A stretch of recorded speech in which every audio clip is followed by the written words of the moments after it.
Hello. Howdy.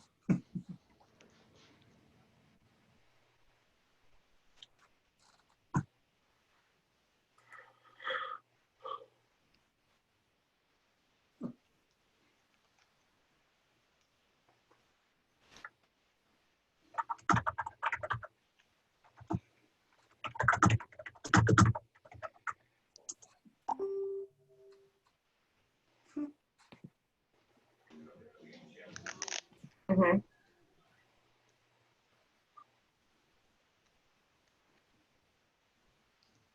Oh, wow.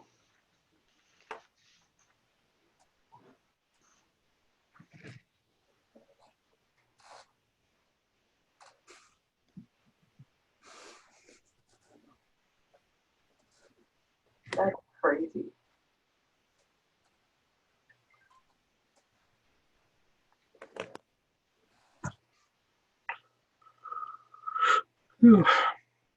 How is everyone? You good? Android. Existing. Yeah. Getting along.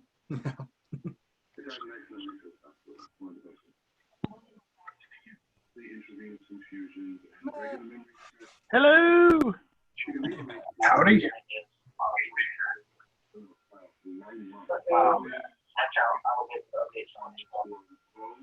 There we go. Okay. This. So much better. Okay. I'm trying to be sneaky and eat cookies without Remy seeing me. She's very sneaky. She hears the crinkle of the bag. She goes to like, yeah. Gotta have them cookies.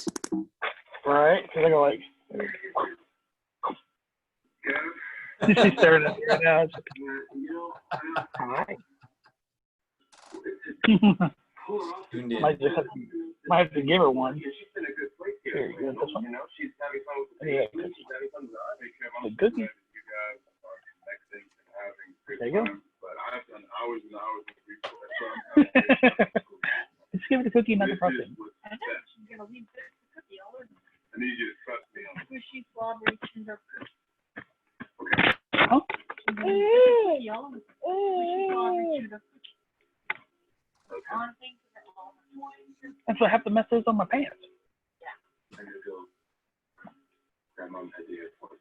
Yeah, I'm getting into the city late morning. I can make a lunch reservation for the three of us before your command, so we're quiet, we can talk. See you in New York. Bye.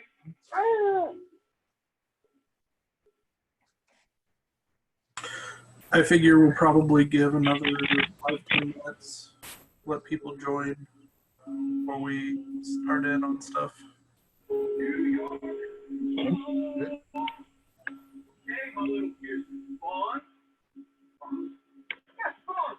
How's everybody doing?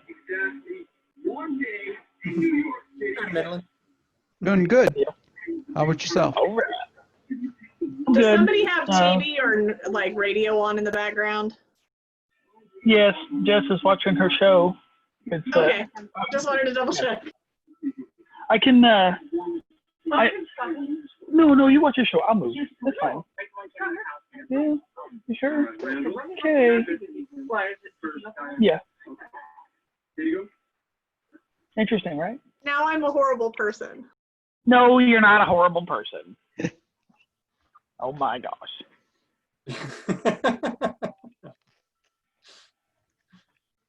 Huh?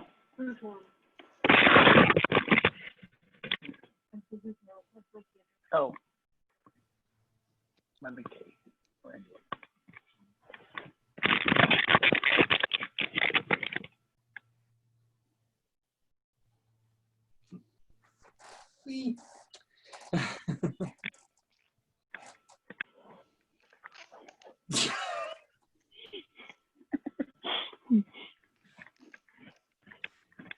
Suddenly I want cookies. I'll totally share. Okay, we're on the way over. No. Hi, Becca. Hi. Becca, you're gonna laugh because it still said Ifnignonish on there. Yeah, you And- got it. And when I went to a work Zoom event earlier, it said Izana and Neswind on there. And I was like, whoops. Yeah. Zoom is a wonderful, well-thinking program. Phenomenal. Hey, it's better than a lot of others that I've used. Oh, that's fair. I'm not dogging too bad. I have to use WebEx at work as well, and it's a nightmare. It's awful. Yeah. And Zoom is better than it used to be because we used this for elder meetings when we were still with LARPcraft, and it was terrible then. It was awful. Huh. But this seems better.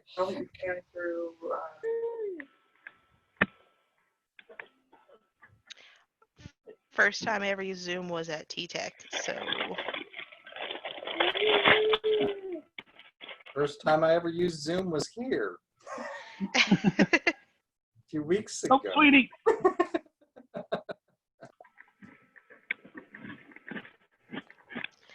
so the LARP group popped your Zoom cherry, huh?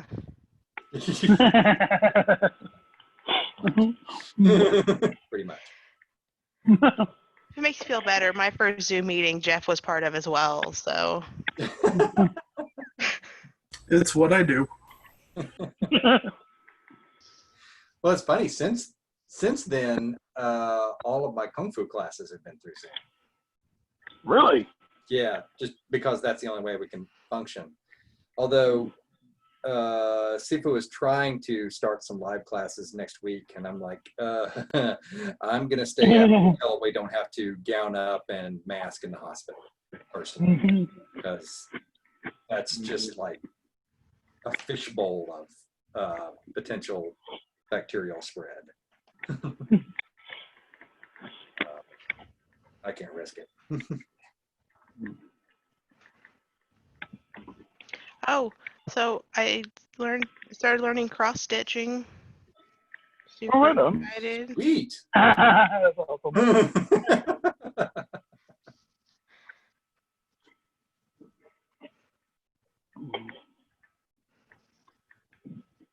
I don't think I have the eyes for something like that anymore.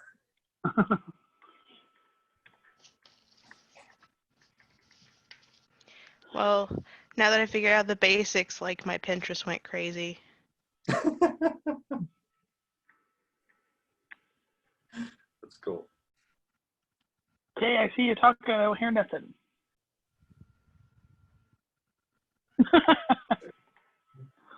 What?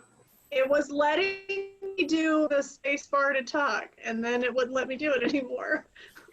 It's fine. Very rude. I was saying cross stitch on Pinterest, especially the inappropriate ones, are really, really amazing. Yeah, they are. I think one of my favorite ones is don't worry if everyone doesn't like you, you're not tequila. That's awesome. Now I want cookies and tequila. Power of suggestion. So Right. So our first topic of today is overthrowing small governments. Yeah. Brittany, you are so messy right now. I mean, that's valid. Depending on Yeah. the government. I support you 100%.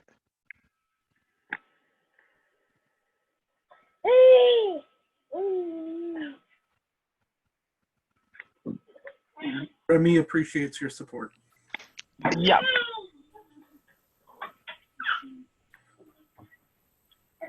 So I'm almost done with the third part of my big game hunt story. Yeah. Nice. Yeah. It's very long. Hey, nothing wrong with that. Well, I try not to. This one's like it's faster paced, and very climactic, and then like the ending, I'm trying to close it all together. And I know some of it already. and I'm trying. It's like I can't force it. You know, it's if I did, it'll come out ugly, and I don't want it to come out ugly. That's fair.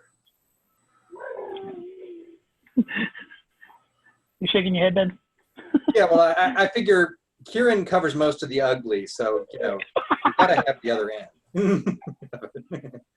He'll be in the next one, and then the I don't know if I want to call it like Big Game Hunt 2 or give it another name altogether. And I think what I want to start doing is what I could have been doing this whole time we've been stuck in a building or whatever, is that take another member of the group and add it to the story, so it's like culminating everybody together, tying them all in together. That'd be cool. But, Yeah. That'd be cool. It'll take some time. Because like I said, I don't want to rush it at all. Because some of it is like you wake up, you got to write stuff down, or most of the time it's I'm having supper, and something will click to me, so I'll grab my phone and start typing, and then I'll read it over like 5 or 6 times and change little bits here and there, and sleep on it. That's why Google Docs is amazing, because you can be on your phone or on your computer. See, I've never I tried to use Google Docs before, and it doesn't click with me, But I don't know why. It's yeah. I tend to use Word myself. I'm more accustomed to it, so. Google Docs. And then I got a place with bad electricity. Fair.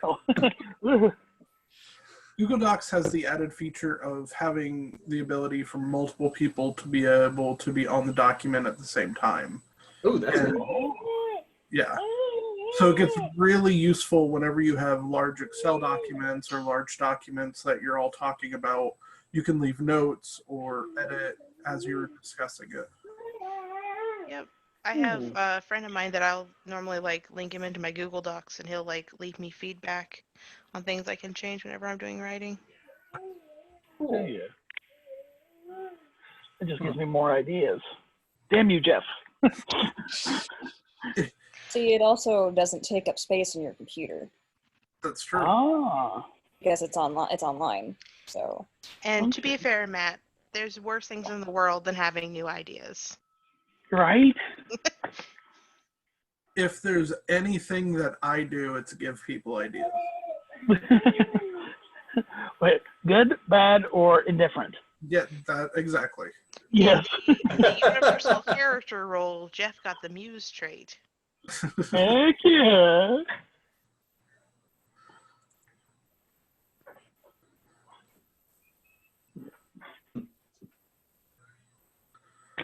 Oh, now's the time. All right. Well, it's 2:10. I guess we can go ahead and start. So the GMs kind of talked about a few different things to chat about with you guys, but there's not a whole lot from us right now. I mean, I'll be honest and say that this whole thing has kind of taken its toll on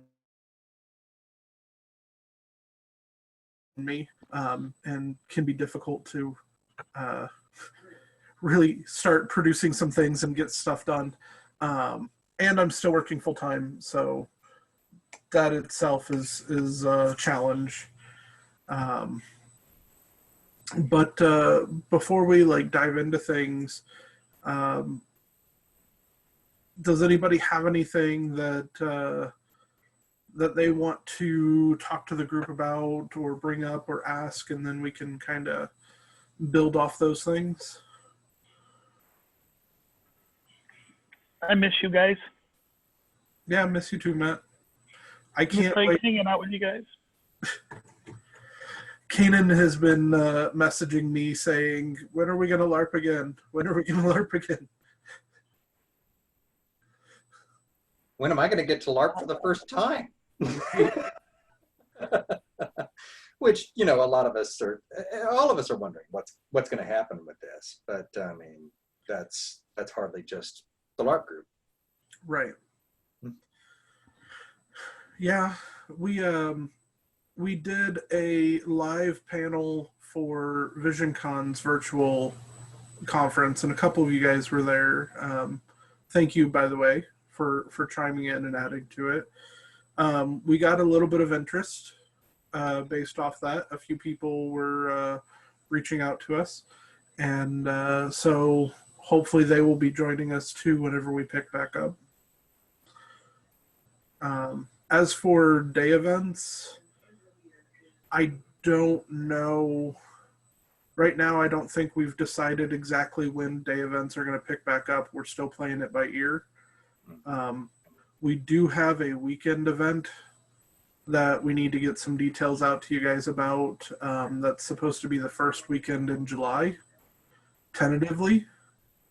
This is if, yeah, as Angela goes like this, it's if it all works out. We went ahead and reserved it, so we'll see what comes of that, but we're hopeful. So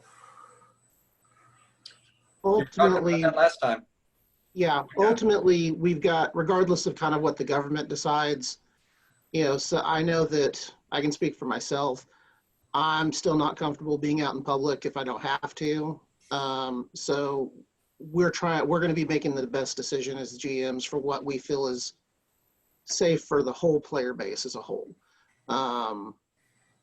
As far as events go, yeah, I know that Jeff has been working with state of Missouri as far as the location that we're looking at. It's a state park campsite for the July event. So we've got to work with them, and depending on when and if they open that up, that's part of the issue. The other issue is, again, just is it going to be safe for as a player base for us to be in close proximity? Yeah. The site we're looking at is a secluded site, so it's only going to be our group that's there. But at the same time, if one of us was a carrier or one of us had it and wasn't showing symptoms yet, that would hit the rest of us, and we don't want to really take that risk if we don't have to. Based on that same kind of information, my personal impulse is just like what I was saying to my instructor. Until the hospital stops requiring daily masking interaction, I'm not going to show up to a day event. It doesn't matter if you guys decide to do the rest of it. I don't want to bring my heavy potential exposure into you or spread it from you to my patients. It's just, it's too much for everybody involved. And I always, in the back of my head, I'm like, several of you have kids. I don't have kids. You know, I don't have to worry about that. But I'm like, it would devastate me if I brought this to any of you or to my patients. Yeah, and Ben, I think we all share that same kind of mentality. I don't know that any of us have the same exposure that you do, but at the same time, none of us want to be the cause or instigation for any kind of spread of it. Yeah. It's this is freaky. I mean, this whole thing is freaky. Anyway. Yeah, I saw that a friend of mine posted that they've had another case just in Springfield just over the weekend, and then they showed like the contact traces of where they had been, and I was like, no. Yeah. Can't do that. Yeah. It's weird.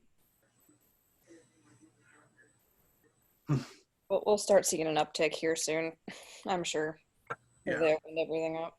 In cases, you know, I think it's hard to say. I think what it's going to depend the most on is how much interstate travel we have, because I really think the biggest thing that shelters us is how insular Missouri is, and how insular our part of Missouri is. Like we're not Kansas City or St. Louis, so we don't have a lot of major traffic. My hometown actually has my hometown of Knoxville, Tennessee, actually has more through traffic than here does, because it's a thoroughfare for interstate travel. Right. So part of what keeps us a little bit safer is how far away we are from the other areas. what I fear is going to happen is we won't have much of an uptick now, but we'll get late into July and then things will start to happen because we're so far inland. The other problem that we have is Missouri does not have what we would call a robust infrastructure, and testing is something that I don't see we doing a whole lot of.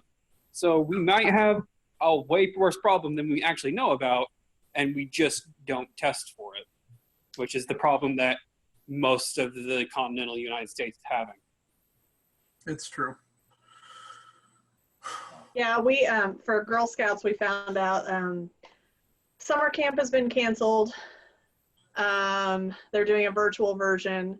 We're having the national convention that happens every 3 years has been canceled, and that's in October. They've already went ahead and canceled that because they have so much. It's a world event, so they have people from all over the world traveling, and it's just not worth it. It was supposed to be in Orlando. I was supposed to go to Disney, and now I can't go. But my office, we found out this week that we're going to be working from home through the end of August. So, I mean, what you're going to see is if people have the ability to stay home, they will, and if they don't, then, unfortunately for those who work in the medical field, then there's more exposure. But I think it's going to happen more where people are just working from home. Well, it's going to get scary too, because some of you have probably seen that Mercy has already announced that there may be some furloughs and some layoffs and so on within the system. And I got that message the same day that I was listening to NPR talk about how even the medical staff were going to be affected by some of the economic downturn. So, we may have a kind of a perfect storm where we have less staff to deal with more patients that are coming in at a very acute rate. And then how do we deal with all that? But that's all trying to predict the future, and I don't really want to get into that too much. Right.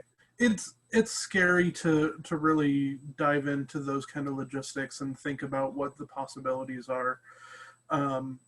And as much as I'm normally not one to trust the system, I am one to hope that things will steadily get better. Yeah. And try to make smart decisions myself and try to support others in making smart decisions. I'm sorry to interrupt you, Jeff. No, you're good. Go ahead. What I'm most hopeful of is just what Ryan was talking about, that they can get more fast, effective testing out so that more regular testing can be done. I would love to see something like screening hospital staff for actual presence of the virus instead of just what we do daily is a temp check. Right. And I don't know about you guys, but it's very rare for me to show a temperature. I've only done it twice in my adulthood, and one of those was chicken pox. So that's pretty impressive. Plus, not everybody shows a temperature with it.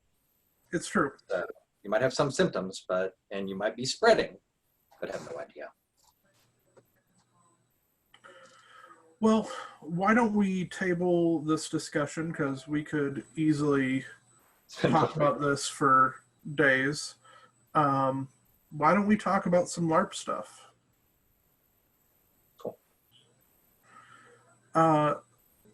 So one of the things that we had talked about was a possible show and tell.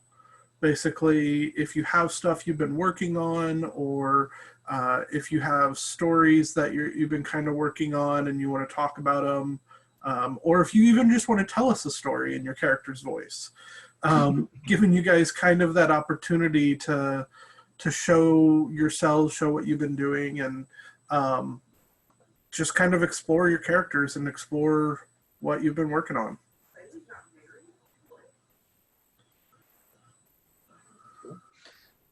You guys saw the pictures that I shared last weekend. Yeah.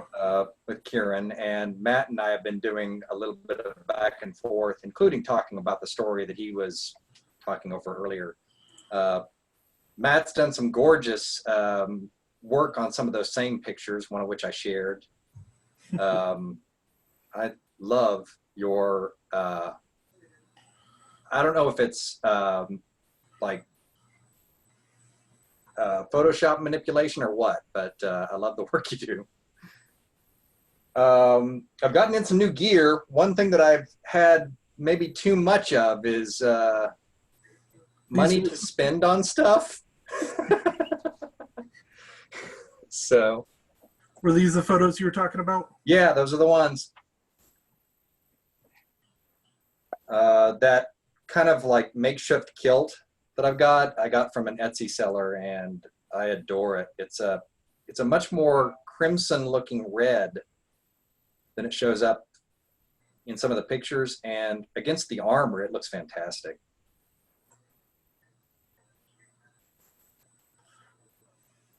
Plus, I've gotten in some new weapons. I guess I can go grab, let me go grab 2 things from another room. Be right back. Yeah.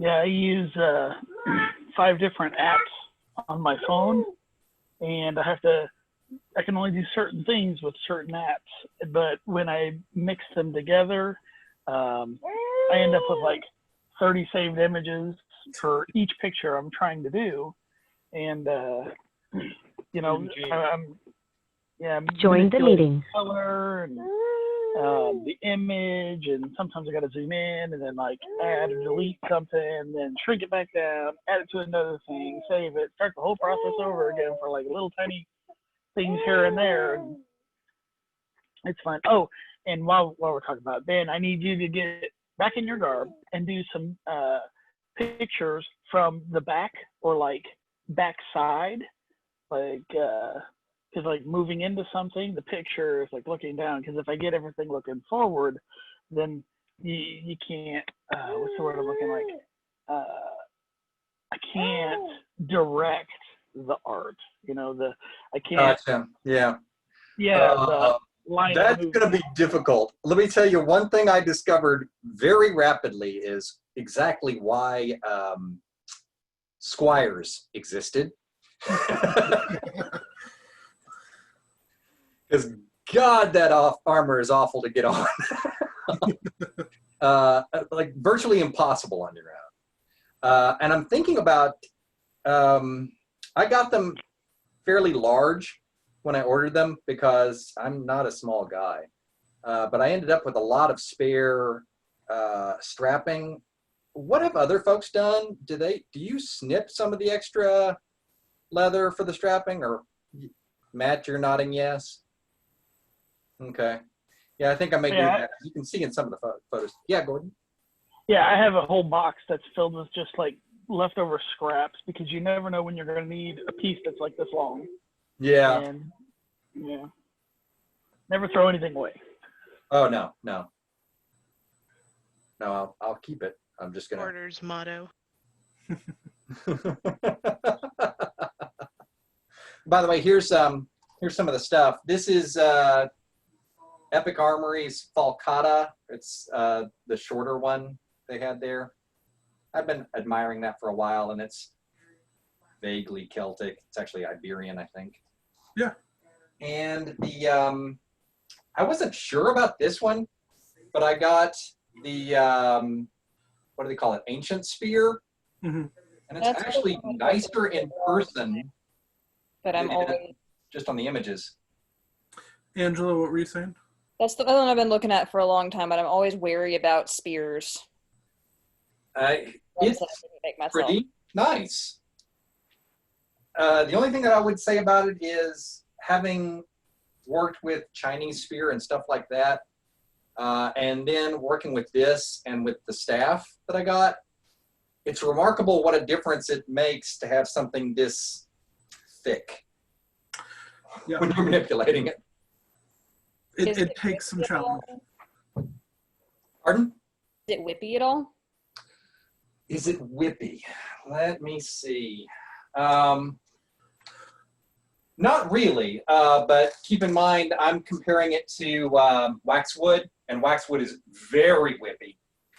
It's got some flex, but not a ton. I think that the staff has maybe a touch more, and even it, not a ton. Which staff did you end up getting? I'll get that too. It's oh, I can't remember what it's called. I'll get it. Is it an Epic Armory staff? Yep, it's one of theirs.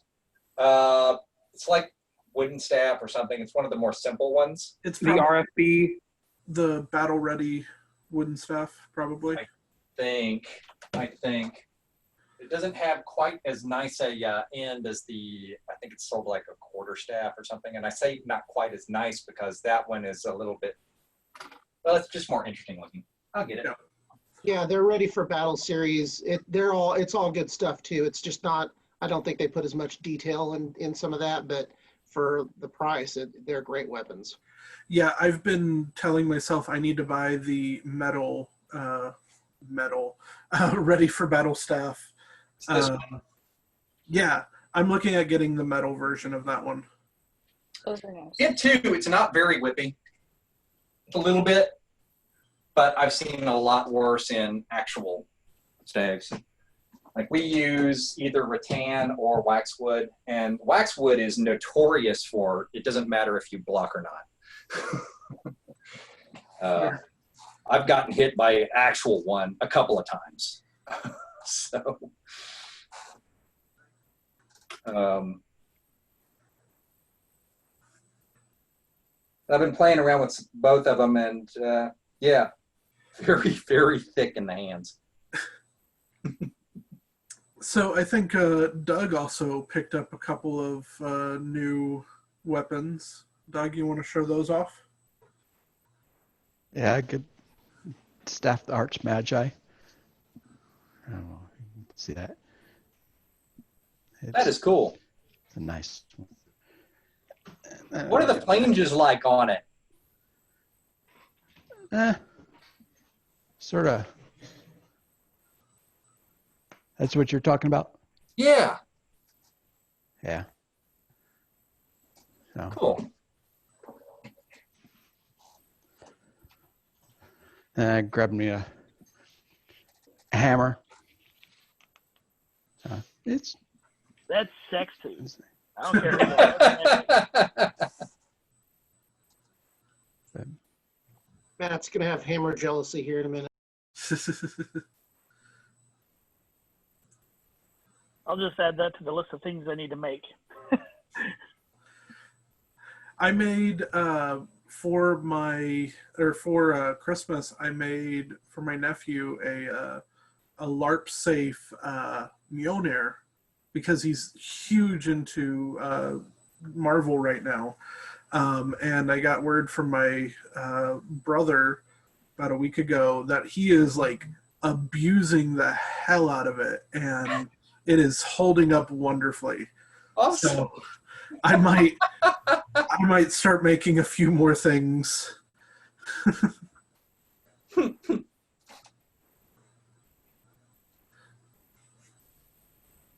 I've been working on my armor, if anybody wants to look. Yeah? Okay, so when we did that panel thing, I kind of showed it a little bit, but this, I did all the tooling and everything. I learned how to tool leather for this project. And anyway, it's easy to take off. And let me show you. Put plate on the inside. That took forever to figure out how to get it to where it fit, so it wasn't a uniform bend, but I had a steel pipe. I'm sitting there just banging the crap out of it with a hammer. And then I've been working on greaves, and this, it'll end up going around. nice. Yeah, it'll go up should go up just past the knees. And then I haven't cut the plate yet, but then the plate will go on the back. So did you do all the designs on that and everything? Yes. Wow, that's a lot of work. It's very a long process when you have an itty bitty trying to take your stuff that you're using. Yep. Like right now, she's already taken the stuff from me. Careful hammering around the itty bitty. I think that's called helping. Yes, she's a big helper.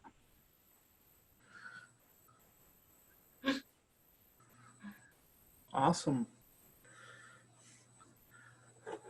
Gordon, I know you were making some stuff. I saw Rick grabbed a couple of spears that he has behind him that Gordon was making for the colony. Yeah, I haven't had time to work on anything else lately. That's fair. How are you doing? It's been a while since we've heard or seen you. Busy. Dirt work don't stop. So we've been packed. Fair enough. It's been crazy. Makes sense. Well, the military is going to appreciate your contribution of spears. Awesome. Yeah, that's one thing that I've wanted to learn for a while, and I know Angela and Ryan are both pretty good in the way of pole arms. Rick's just shaking his head. Not even fair. Not even fair. I may have cheated by learning at Amped Guard. They're nasty with poles out there. Yeah. If it's helpful, I'm always willing to teach. I know 2 forms with the quandao, which is a giant halberd. The 1 form with the spear. I'm working on a 2nd form with the staff that's based on forms with a spear right now. So if those kind of techniques are applicable to anybody, or even if they're not, but they give you something that you can like work into your stuff, I'm always happy to share. Jeff, you were talking once about like trying to learn some staff from me, and I'm happy to show what I know. Yeah, and I am 100% down. Honestly, once some of this stuff subsides, because I'm assuming it will at some point, then one thing that we've talked about doing before is like little classes and group learning things. And so something like learning different weapon techniques would be a great intermediate type of class that we could have in between day events. And so that would easily be something that if Angela or if you wanted to kind of host a little class to teach people how to use certain style of weapons, we could easily set that up through the colony. That'd be cool. Something funny, but I'm enjoying it that I'm doing is because Kieran is basically Irish. I've been trying to learn Irish language. Okay. The last week or so on Duolingo, and I suck at it, but it is fun. So does most everyone else in the world. I don't know if you saw the excitement on Angela's face when you said that. Yes, I did. Yes, I did. I started doing that before and failed miserably. 1, because I don't have people to practice with. 2, I wish it was Scots Gaelic instead of Irish Gaelic. But there's not a lot of difference, and you know, but there's enough difference. Yeah, no, I get you. What I find is funny is when I'm trying. Okay, can I do this? When I'm trying to get Kieran's voice sounds more like Scots than it sounds like Irish, because Kieran is Northern Irish. And Northern Irish sounds different than down in the South. So it's not quite as lilting. Who I've been trying to base myself off of, ironically enough, as a Scottish actor, I've been trying to base myself partially off of the guy that plays the Hound on Game of Thrones. Partially because his voice is so deep. I mean, it's a little bit of the Hound, a little bit of Liam Neeson, and a little bit of road damage or gravel. If you want to go on hard mode, what you do is you go for a Carrie accent, and then you just become like unintelligible. What's he doing there? What? What's he doing there? What am I doing there? What? I don't know. Yeah, no, it. The pikey. The I think that would be beautiful. I think that would be beautiful. Maybe a little bit of that, a little bit of watching too much of. Oh God, what was the movie where Brad Pitt plays the boxer? Snatch. Thank you. Yes. Yes.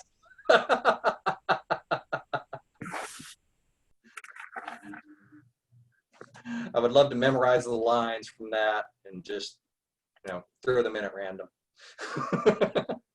So this is the kind of stuff that us as GMs fully encourage players to do and to develop for their characters. The more you dive into the mind of your character, the more role play and the more of that character comes out in the role play, which is great. That's what we fully support. That's what I want. When we were talking last time about some things with Kieran, I really want him to be someone that the GMs can interact on, potentially use, even abuse in some ways, because Kieran was made. And because he was made, he might be usable as an NPC in certain situations if somebody basically has the control mechanisms for him. I would see him as someone that I didn't know with those scheme much fingers. yeah. I didn't know much about Angela playing a mage. That I guess, or is it a druid that you play at times in the game? Which character? I do not know. I don't know what your characters are. There was an old character that was a druid of hers. Yeah, Reneth was, but only people who played in LARPcraft really know her at all. Hi, April.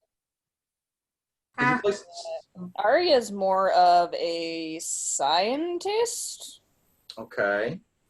I plan to give her magic bolt at some point, but she has no idea she can do it. I'm just gonna just gonna throw a lightning bolt and go, oh no, what did I just do?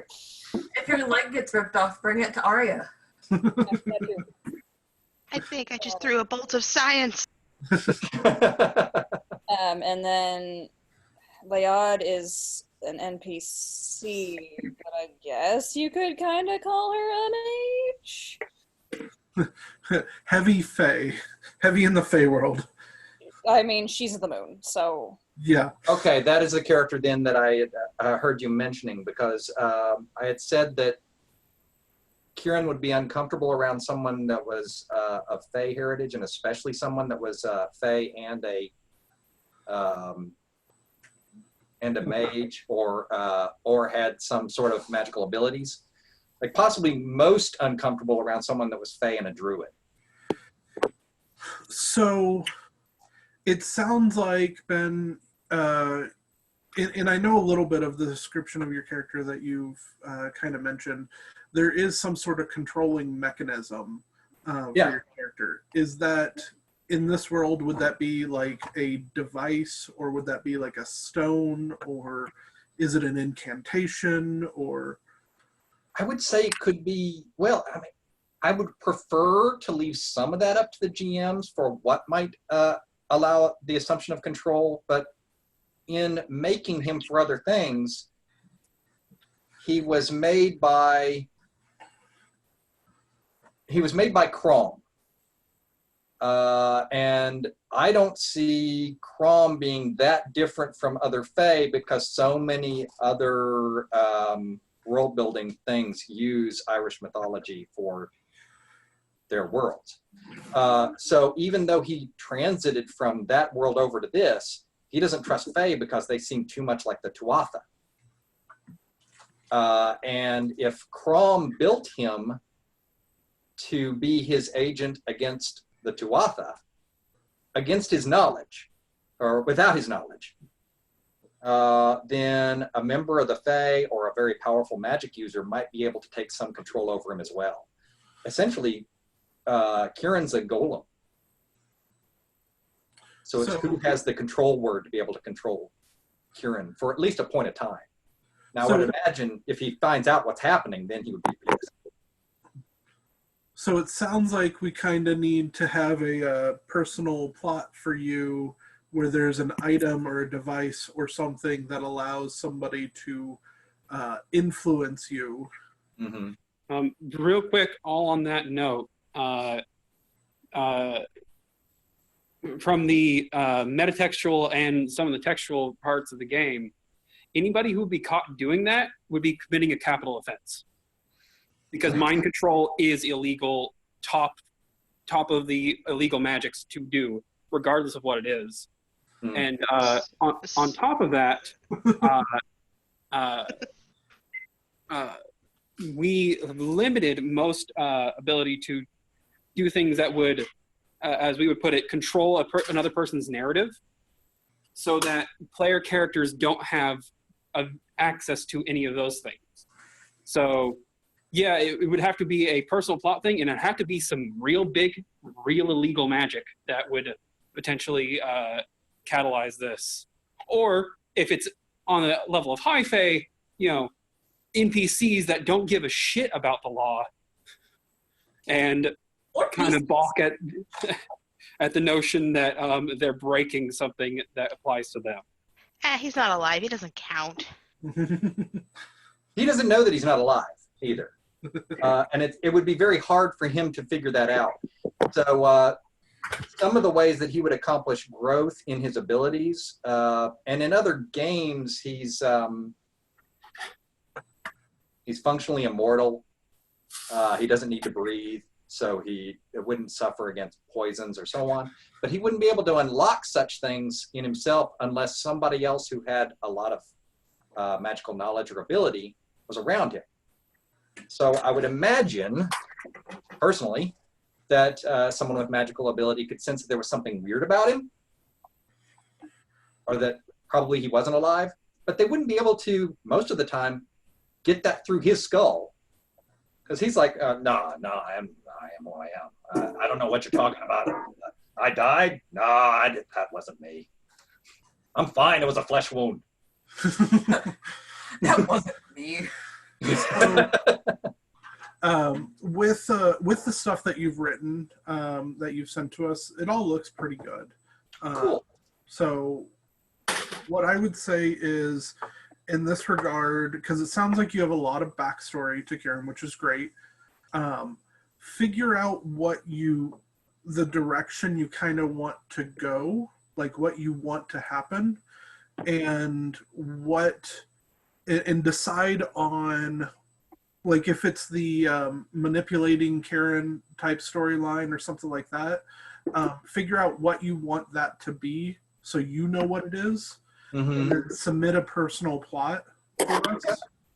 And then we can take that and we can drop it into the story and kind of put those prompts there for your character to discover.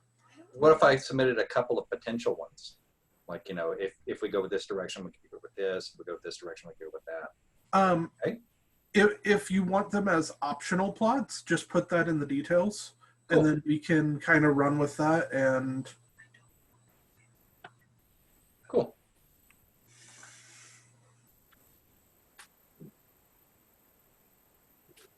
Just because that's exactly what I'm working on, is the unlawful magics.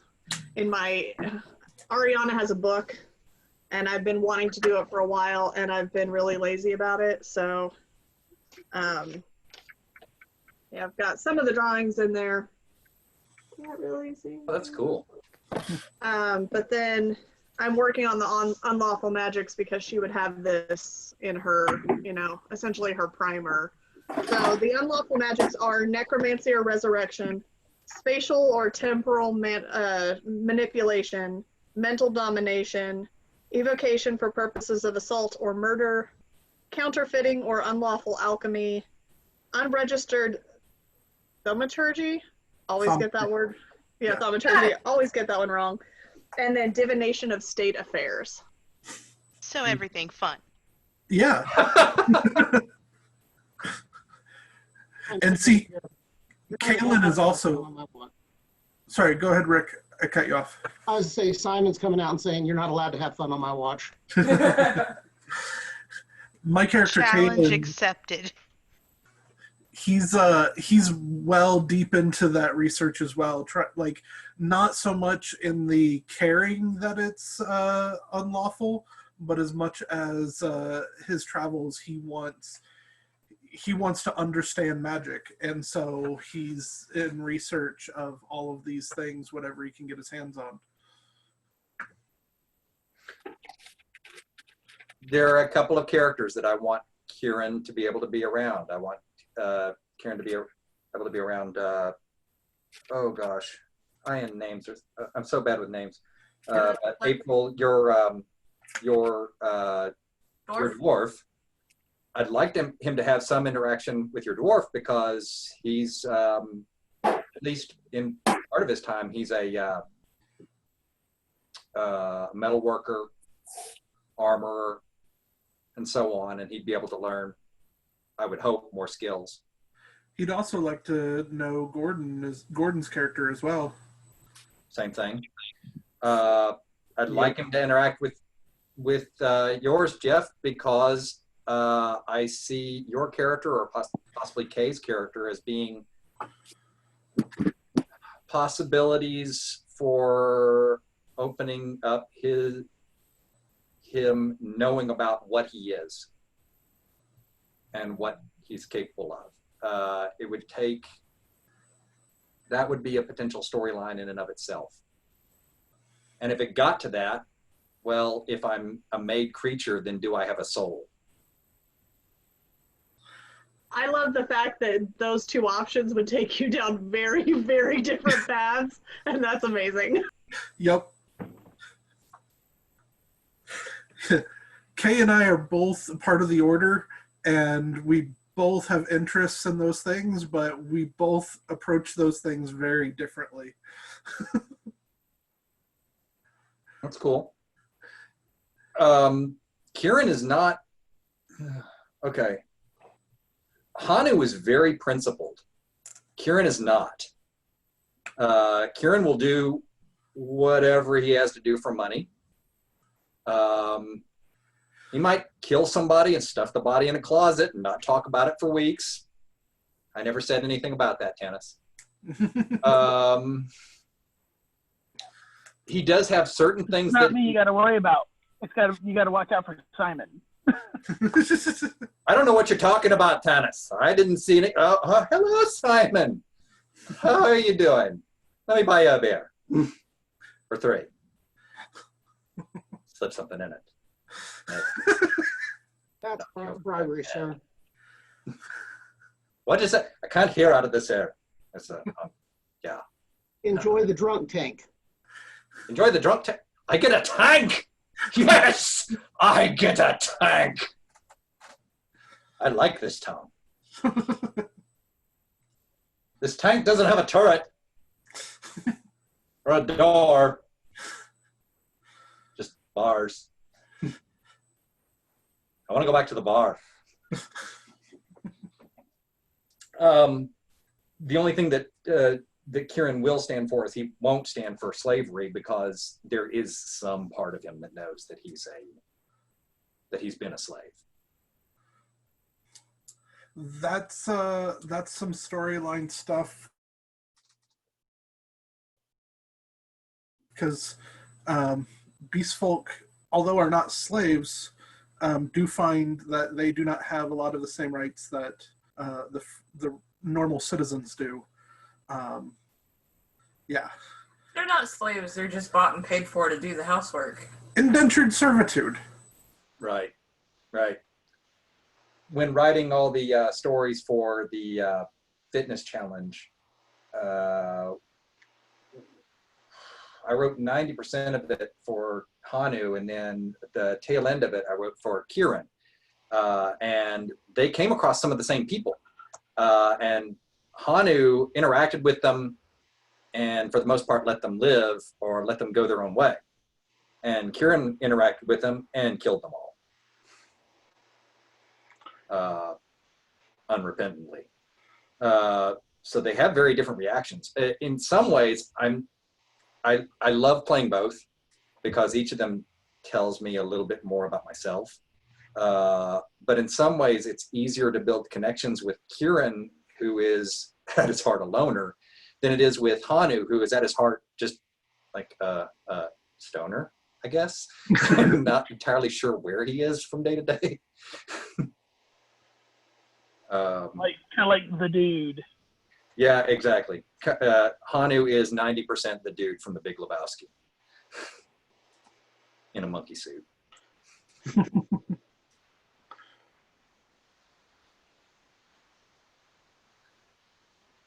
Tell me more about other people's characters, because like all I've got is the stories that are on the Meadowmere site and what I can mine from Facebook, which is kind of hard to go through. So, you know, the more I know.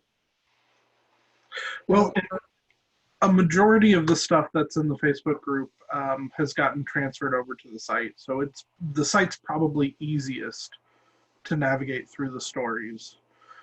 But yeah, who wants to talk about their character? Please. Gordon, you want to tell everyone about yours? Mine's pretty simple. Varric, he's a dwarf that makes things and hits people. I mean, that's pretty well my whole philosophy. Don't lie to me and make money and hit things. I like killing things. Gordon's also a very sad dwarf. Yeah. Because we lost our homeworld. Yeah, and best friends and all that. Yay, storytelling. Both Varric and Zravika came from the previous world, and they've lost a lot with that. Yeah. Gordon, how did Varric react to Kaylin revealing that he was a changeling? I don't know. How do you react to that? How are you supposed to react to that? Oh, hey, this person you know actually changes his face all the time. I mean, how do you react to that? You actually don't know this person. And it's a big secret. And he turns into your boss that you were just see leave. So, I mean, that was a thing. I don't know. He felt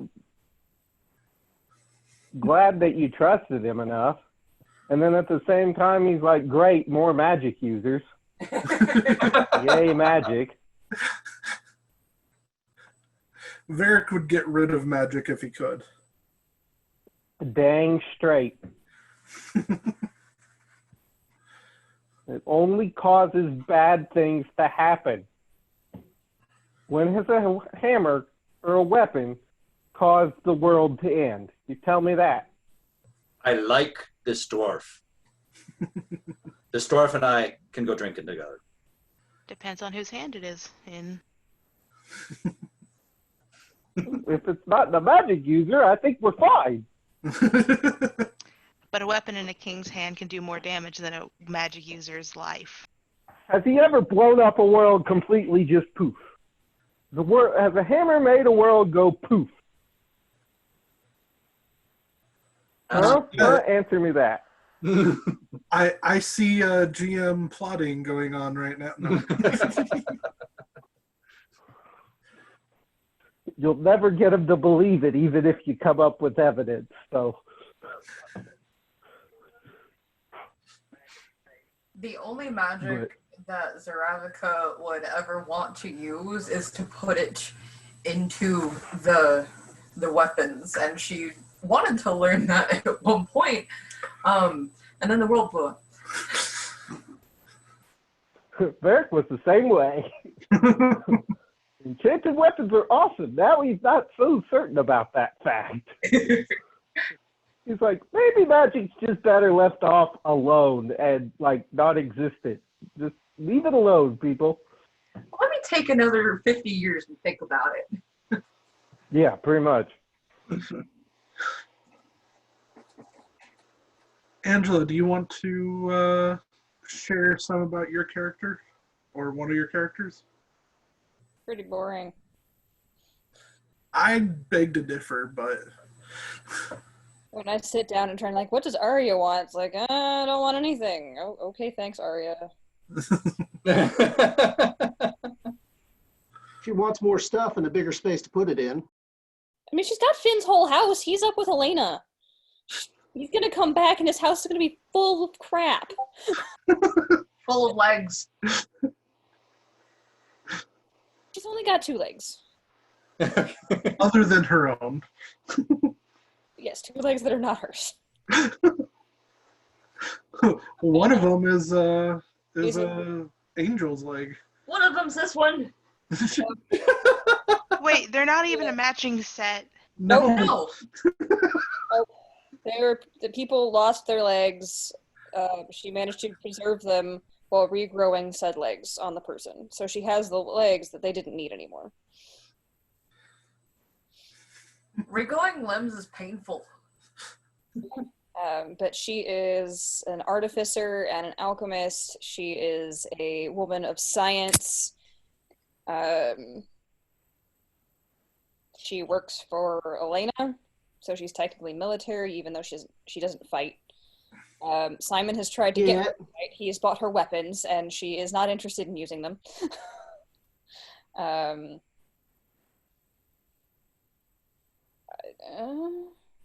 That's actually a character that Hana would get along with. She can be kind of chaotic sometimes, but she does tend to side with the law over anything that any Meadowmere might want to do, because Meadowmere was a chaotic ass place.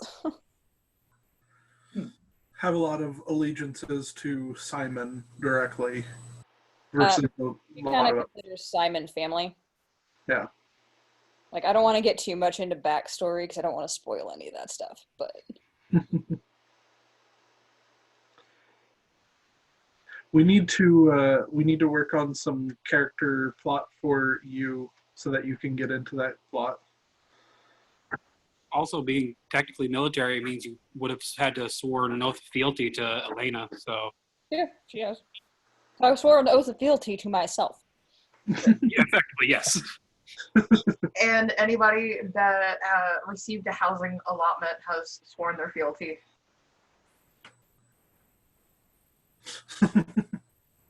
Not quite the same. We had to bend the knee, so Yeah, you did. You did a job for her and got payment as a plot. That's not necessarily the same thing. Oh. You're loyal to her, but an oath of fealty is like, I'm part of your house now, and you can act on me as though you are my head of house. That's kind of what an oath of fealty is. Okay. Like, we are almost tied through blood, only this is an oath that I'm taking for you. Okay, I am thinking of the wrong thing then. Makes sense. That's what I just said. Okay. But I don't know what term I'm trying to think of. There's just loyalty, like you said. Yeah. Loyalty. You're a cat. Doug, you want to tell us about your character?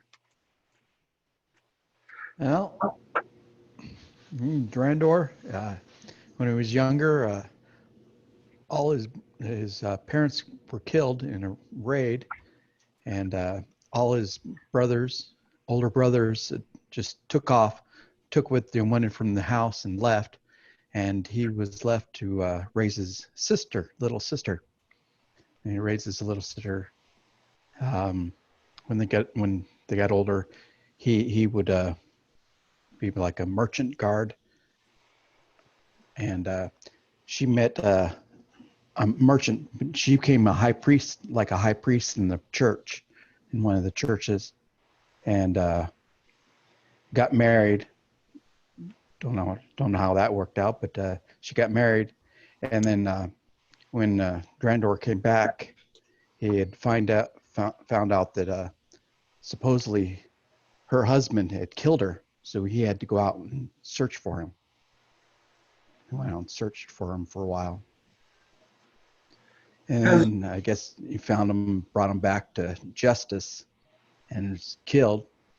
You know, the guy was hung for murder, and Drender's come to find out that there was something behind him that caused him to do it. So, yeah, that's pretty much where it's at right now. Okay. Hmm. And you've been looking at creating a new character as well? Yeah, I'm thinking about that. Yeah. Like a militant wizard from another world. Okay. I love the costume. Thank you. Yeah. Yeah, it took me a while to sew. That is very impressive. Thank you. Yeah.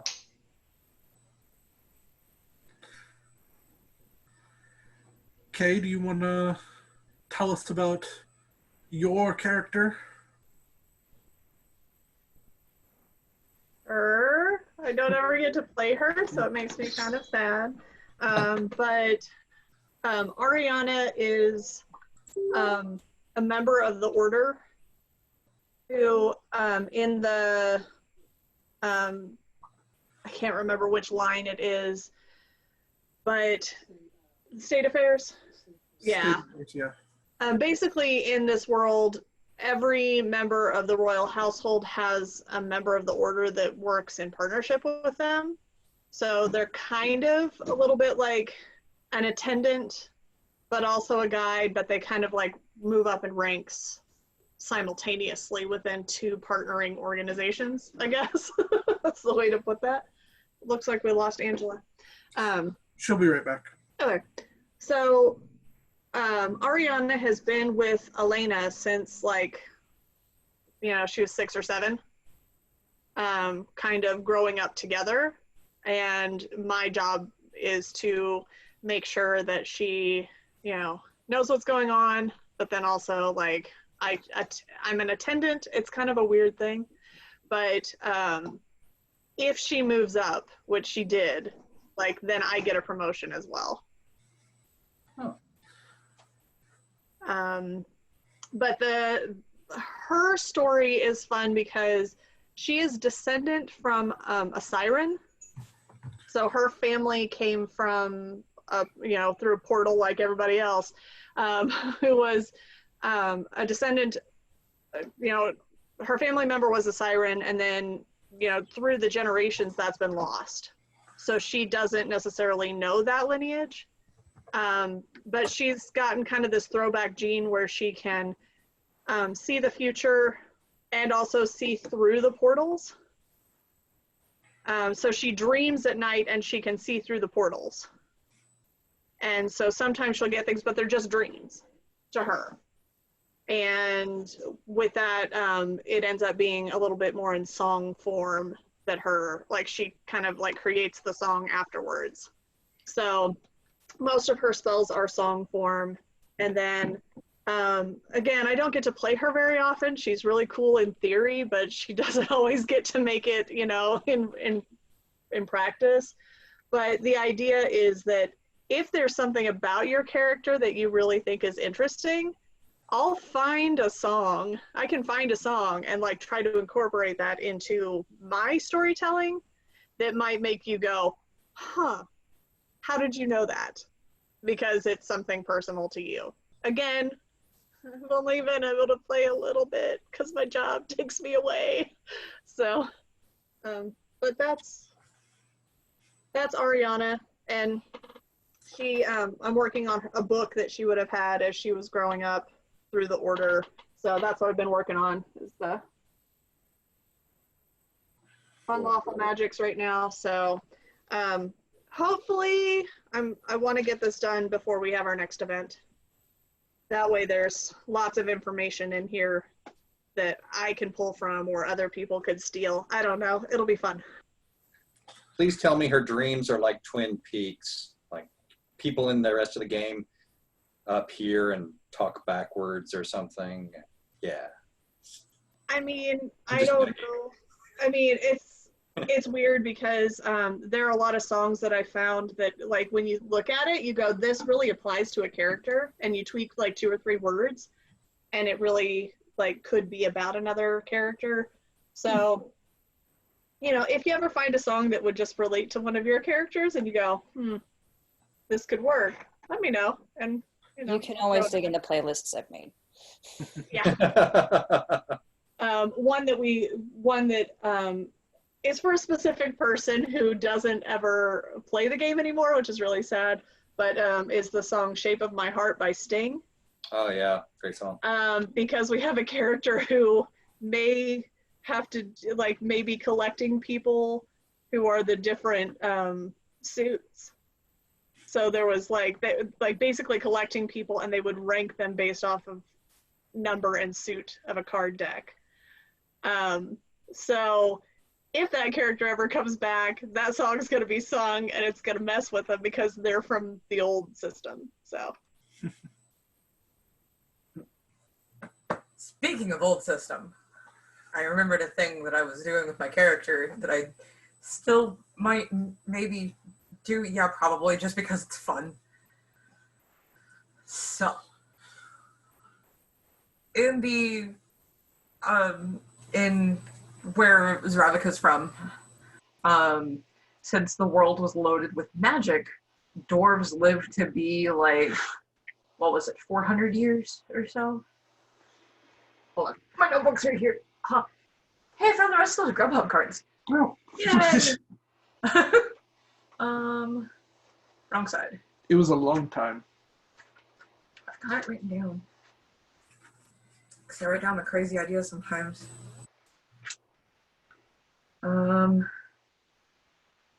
Okay, I don't have the actual years written down, but it was a long time.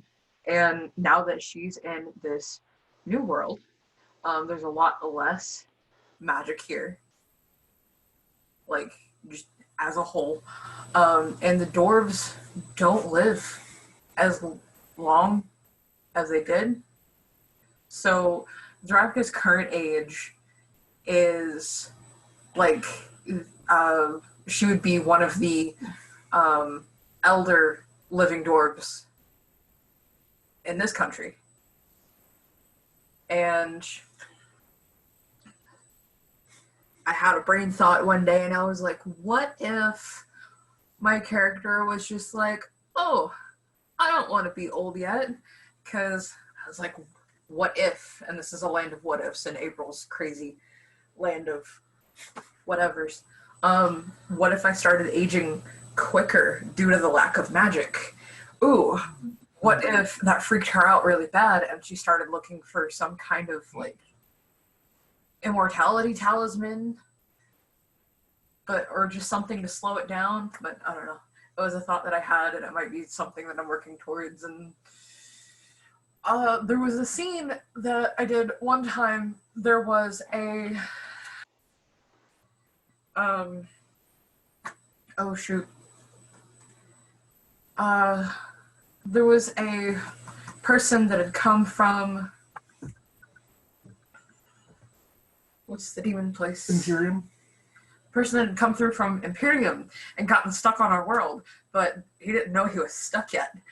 And he was, saying that he wanted to grant somebody's wish, but, kind of fey-like, don't know what they're gonna twist it as. I was like, I want 200 extra life years for myself. And I had a bunch of other stipulations with it. And it was Ryan that was playing this NPC. And he goes, yeah, sure, you can have that. And starts trying to be like, he's pulling those life years from the people that are standing around me. And I'm like, shit, everybody go back inside. And then starts trying to pull those life years just from like out of the ether from anywhere, and realizes he can't. But there were people around, not many, granted, that heard Z try and make this wish. So, yep. But that NPC found out that they were stuck, and they got real sad. And he's like, "Oh, hey, you're stuck here like the rest of us. Come have a drink with me." That was funny. Good old gin. So Ryan, I know you don't have any player characters right now, but do you have any NPCs you want to share along with everybody else sharing about their characters? I mean, I've played a lot of NPCs, man. Seen a lot of things. I mean, I could tell you guys the story of Felix. Like, the entire background. Like, people who have met Felix might not even know all the things that were involved with his background. I'm sure that Kanan's not on here, but I'm sure he would love to hear. Yeah, I was about to say, like, that was a big thing for Kanan last time. Well, we are recording, aren't we? Yeah, we are. So he'll be able to watch this. All right. All right. So Felix started off in the original LARP system that I played back in Arkansas, which is a little home game. Felix was a somewhat well-educated person. He had him and his parents, who were traveling scholar merchants, the people who would appraise high-value items and deal in those types of items, were waylaid by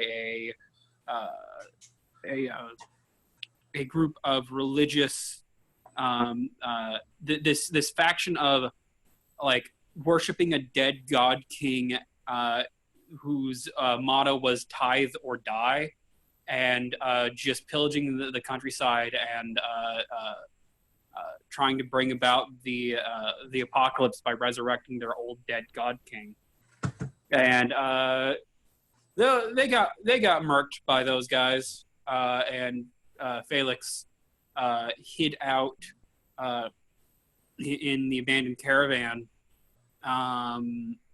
Eventually made his way to this off-track tribe called the Blackfeather tribe, and decided to try to be their scholar diplomat.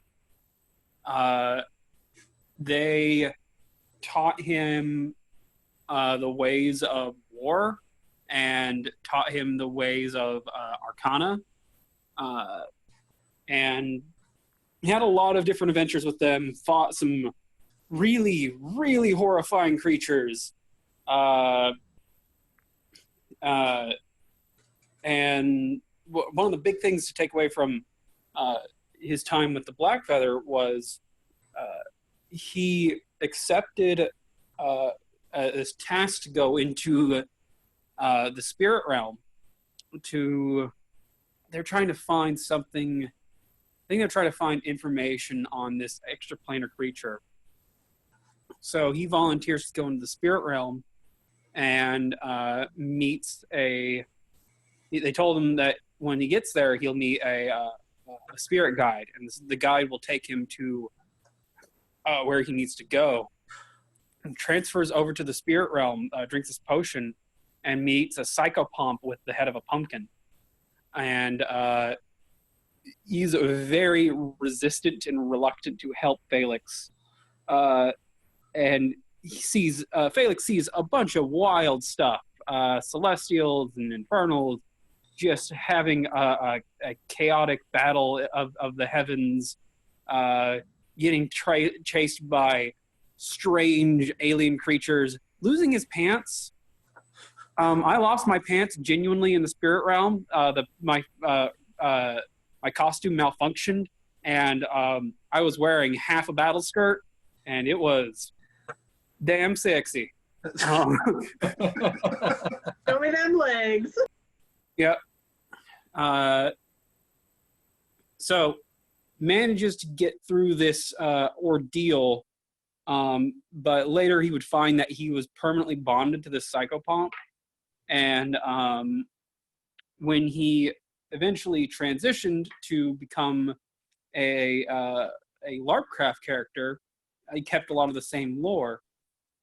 By this point, Felix is crafty and intelligent, and strangely has he is a fighter, and would eventually become more of a war priest.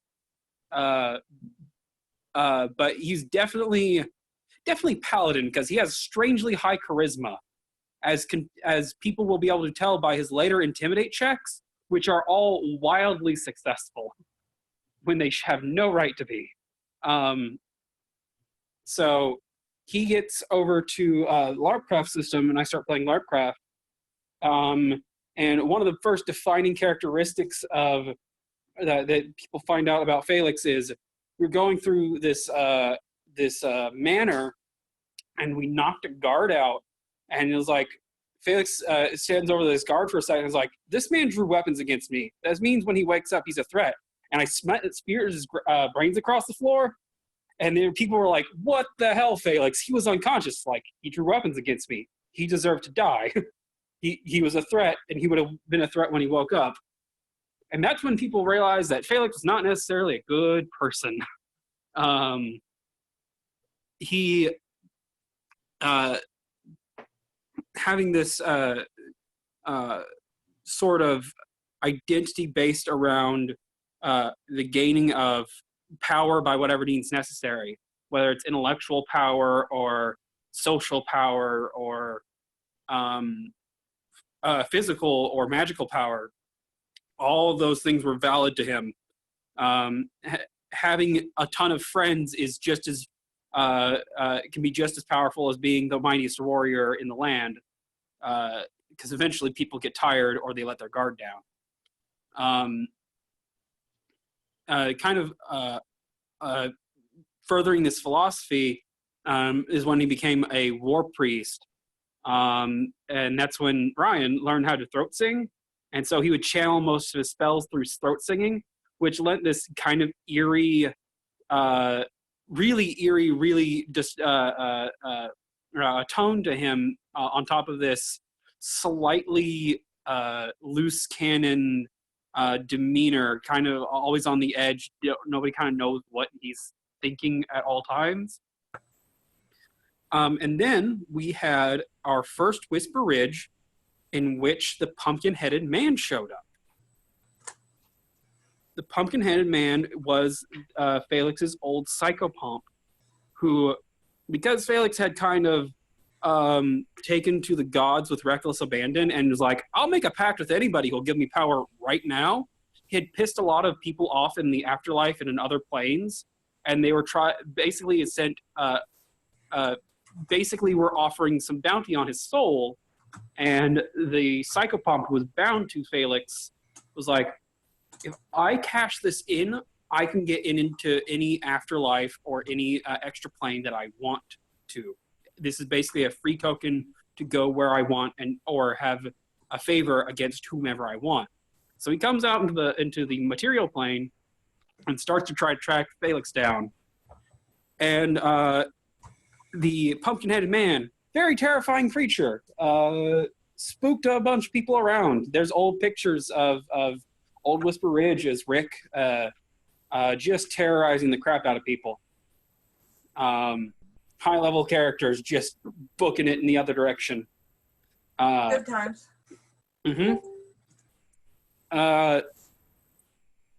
Conclusion of that event, Felix decides that he's not going to escape this immortal extraplanar being.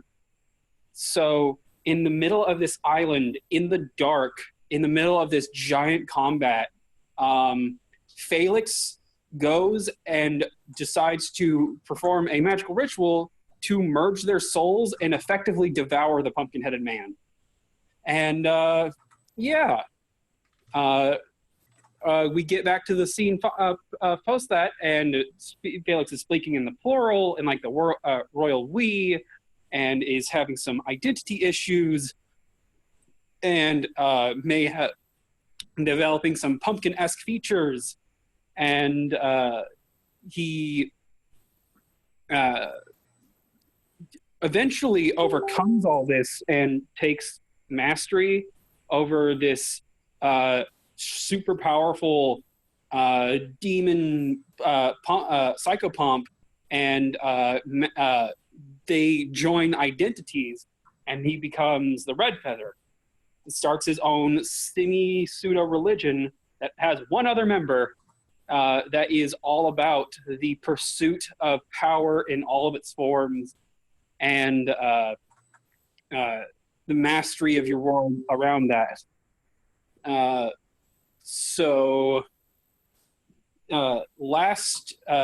Second to last thing we see Felix doing is, as the world is collapsing, and Reneth, his other member of his tribe, is leading people off to be ferried across the land.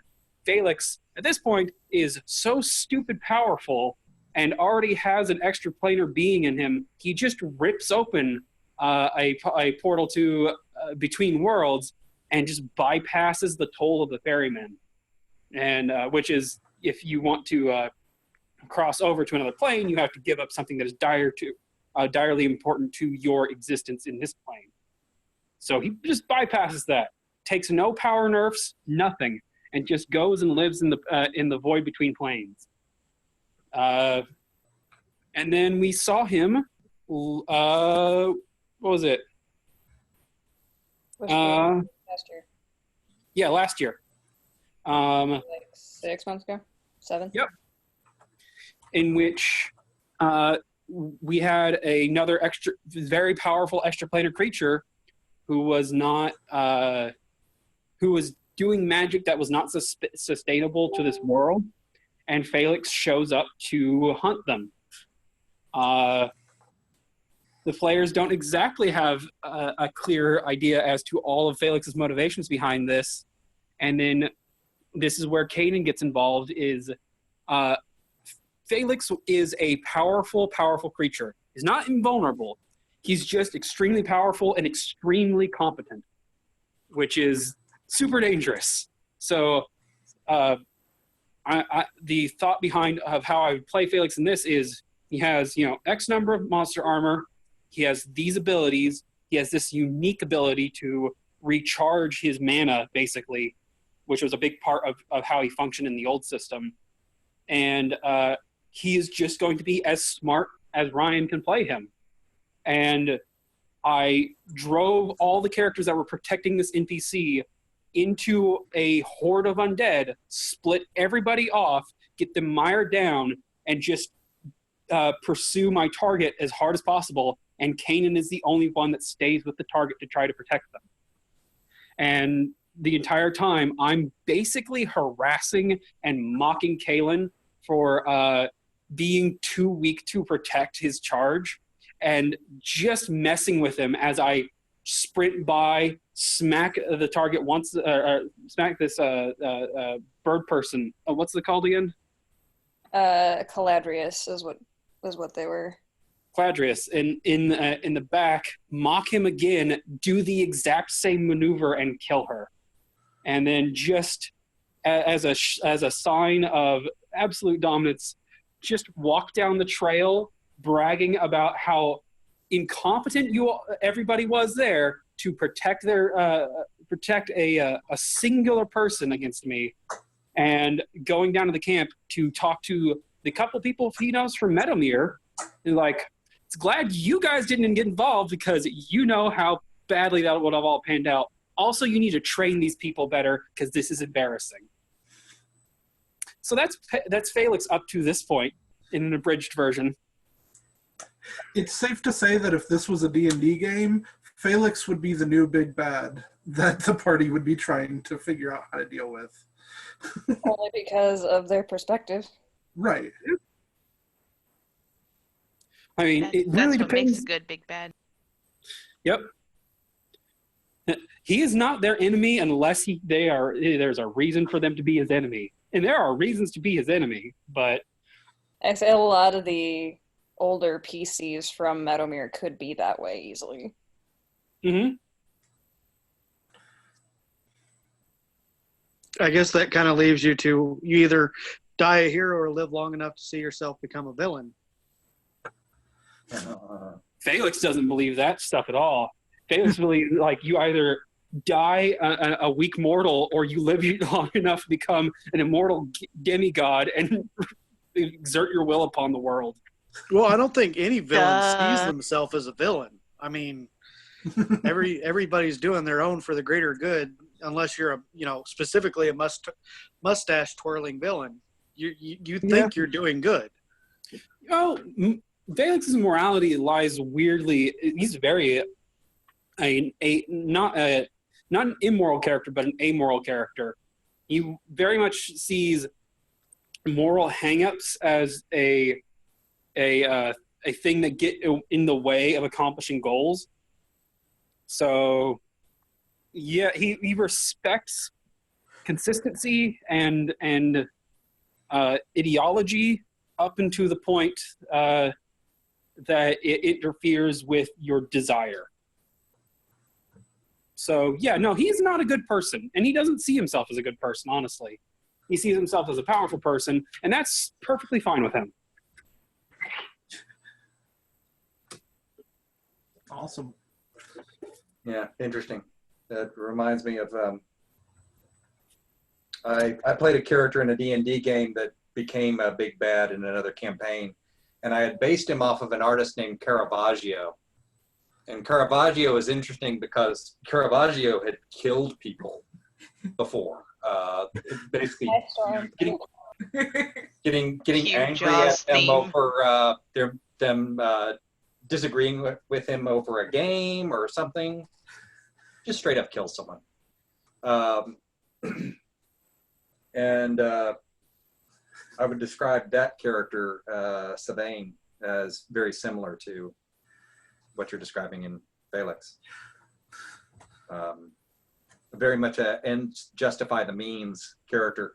He ended up becoming a villain after he was in a game where the objective of the game was to kill the dragon. What he wasn't telling the rest of the party was he was out to kill the dragon because he had heard that the dragon's heart could bring back somebody that had died.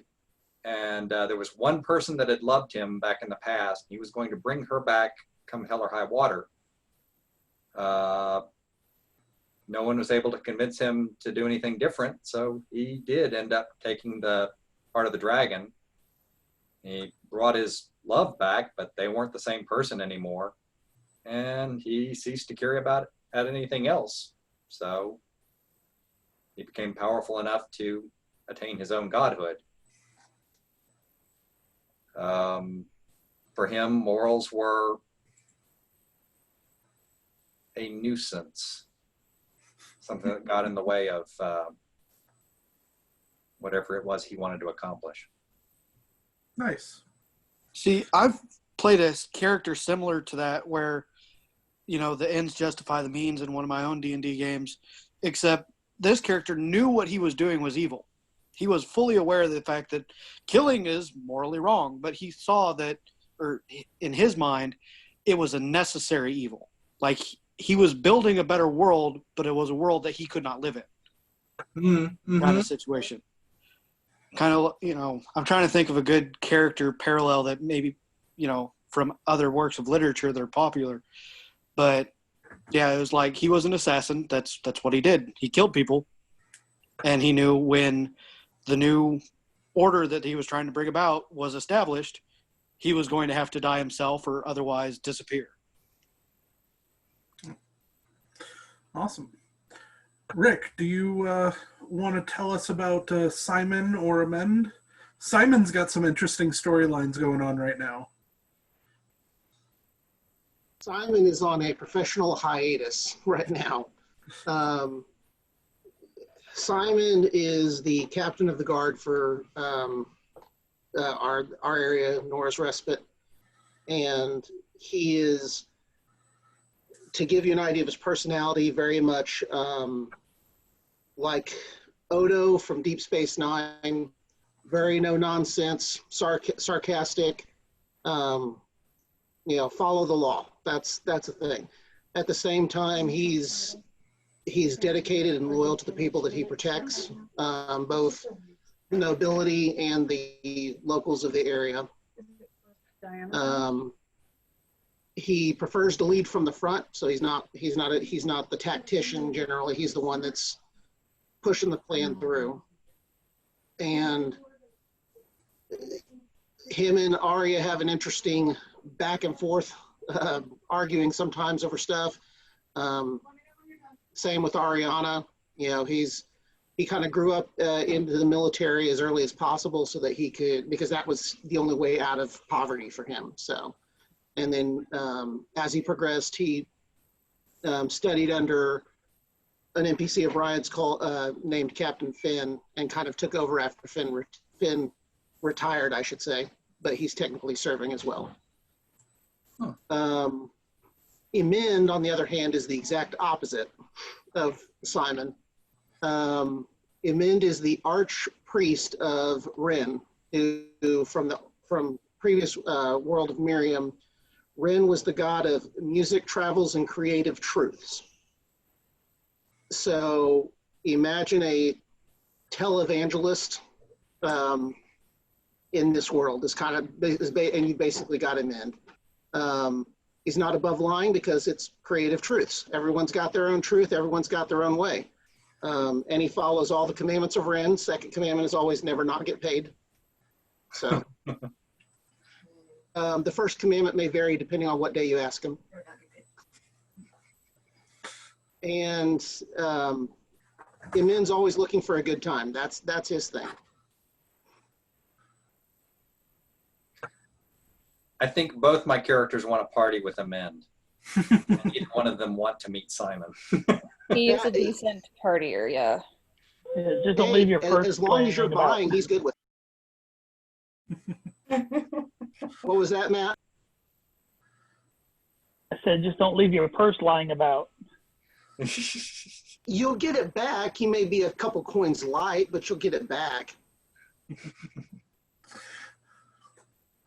He won't take all of it. He just wants a little bit. He just wants the church's tithe. Willing or not. Becca, you've submitted a character. Do you want to talk a little bit about them? Do it. Sure. My character's name is Kilora. She is from a nomadic people, kind of Romani kind of thing, Romani, however that's pronounced. She's recently separated from her people because she got tired of being forced out of places constantly and is looking for a place to actually be where she's not the scapegoat or the outsider.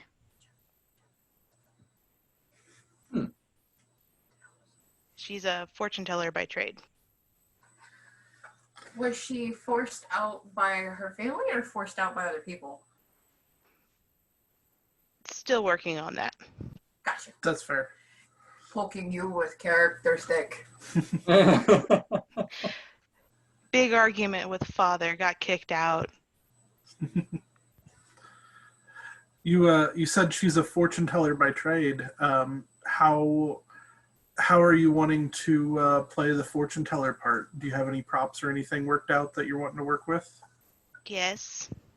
You made runstones, didn't you? I did.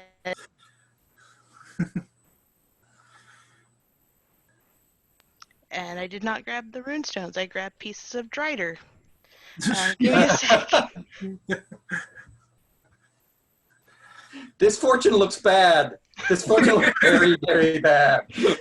Pretty much. It looks like you're going to be dealing with a lot of small things. To be fair, it's pieces, parts. Like, that's her back end.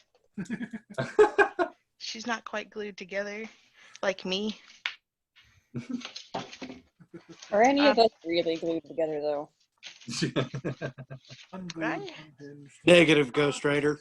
I think Matt's probably been glued together back a couple of times.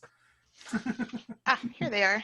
So basically, she uses runestones Cool. And a mix of, it's kind of like tarot mixed with rune casting.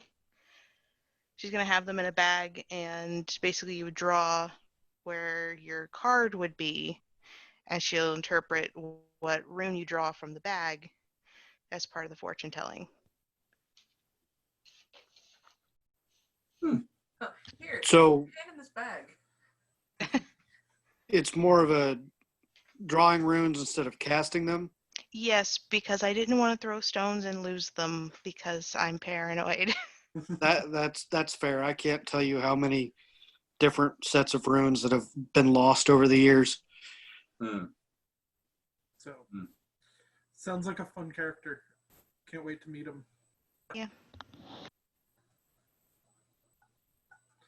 Yeah, and guys, for a lot of us, we've been doing this for a while, and dive right into the creative aspects of it because we love the art of it.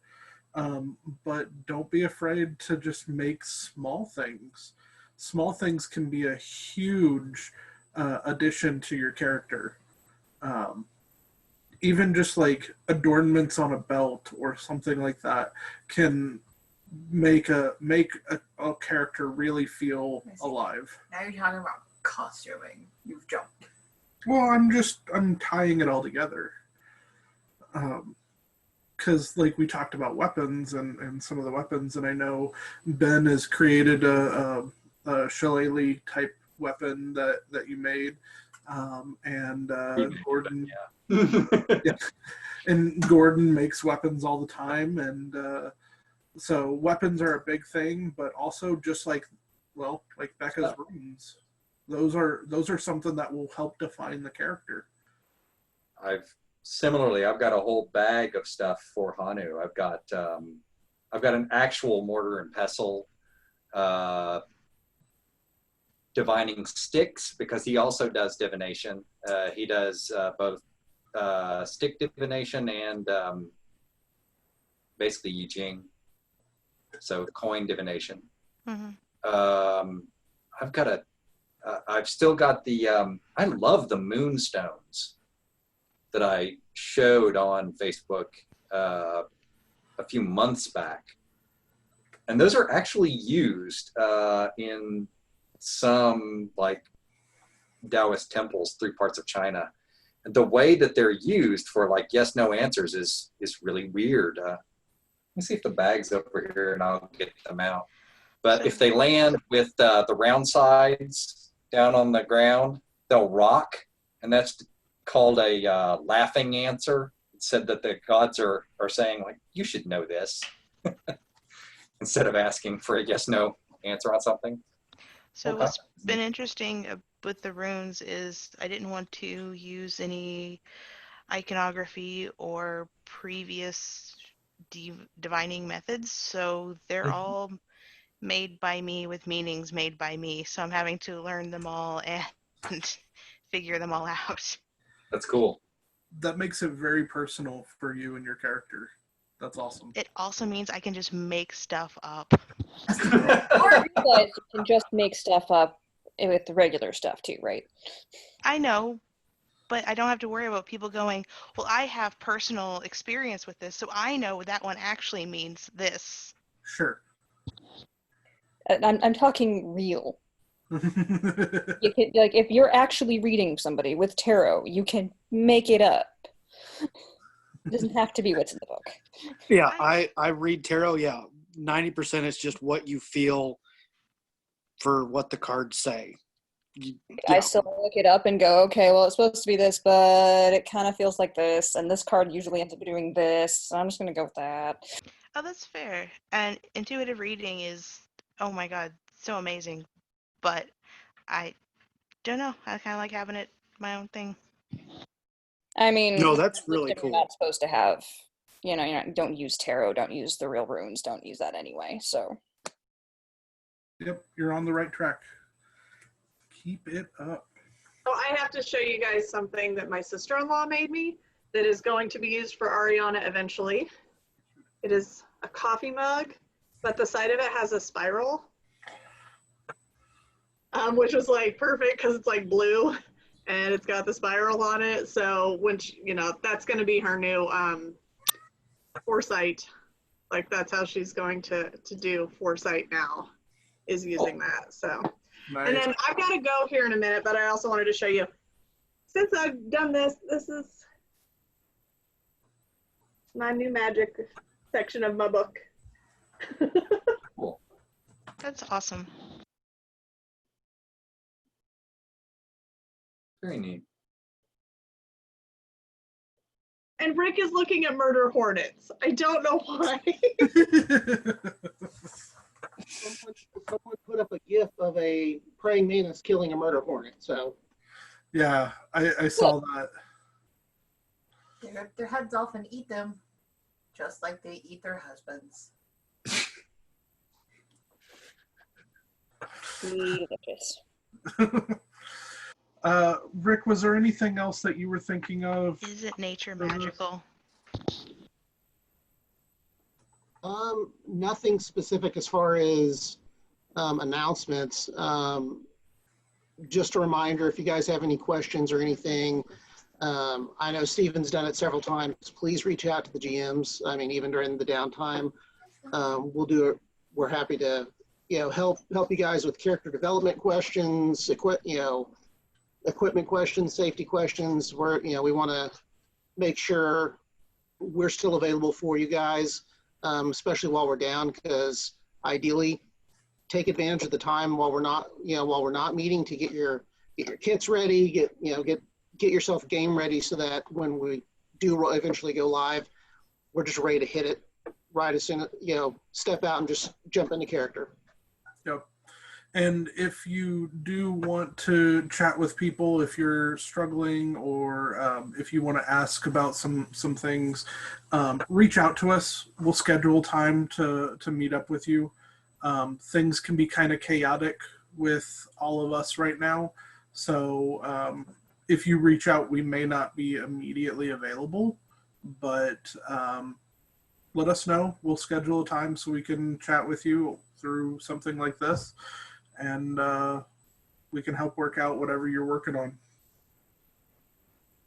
Small thing I'll mention, just because I had a delay for a moment, Rick, when you called me Steven, and Jeff knows this. Part of why I go by Stephen Benson Farrell on Facebook is I haven't gone by my first name in about 11 years. I get the name Benson from my grandpa, Ben. And when he passed, I did his eulogy and told the family that I wanted to go by Ben from then on, the name that he and I shared. He helped raise me. So I prefer to go by Ben. I don't mind being called Stephen at all. No worries. But when folks call me Stephen, I go like, how do they know my first name? Well, on our screen, it has your name right there. It even happens at work because officially I have to sign documents as Stephen B. Farrell, and I'll have doctors come around and say, like, do you know who Stephen is? And I'll go like, yeah, that's me. It says on my name tag, Ben. Simon's been watching you, so the government knows. Well, it's funny. When the last picture was taken at work, I had to shave my head because I have like mild psoriasis. So I had to do that to let this one patch of psoriasis heal. So my name tag, I'm bald. I have no beard. I go by Ben. My last name is adoptive because my mother remarried later in my life. And God, I look like I'm in the witness protection program or something.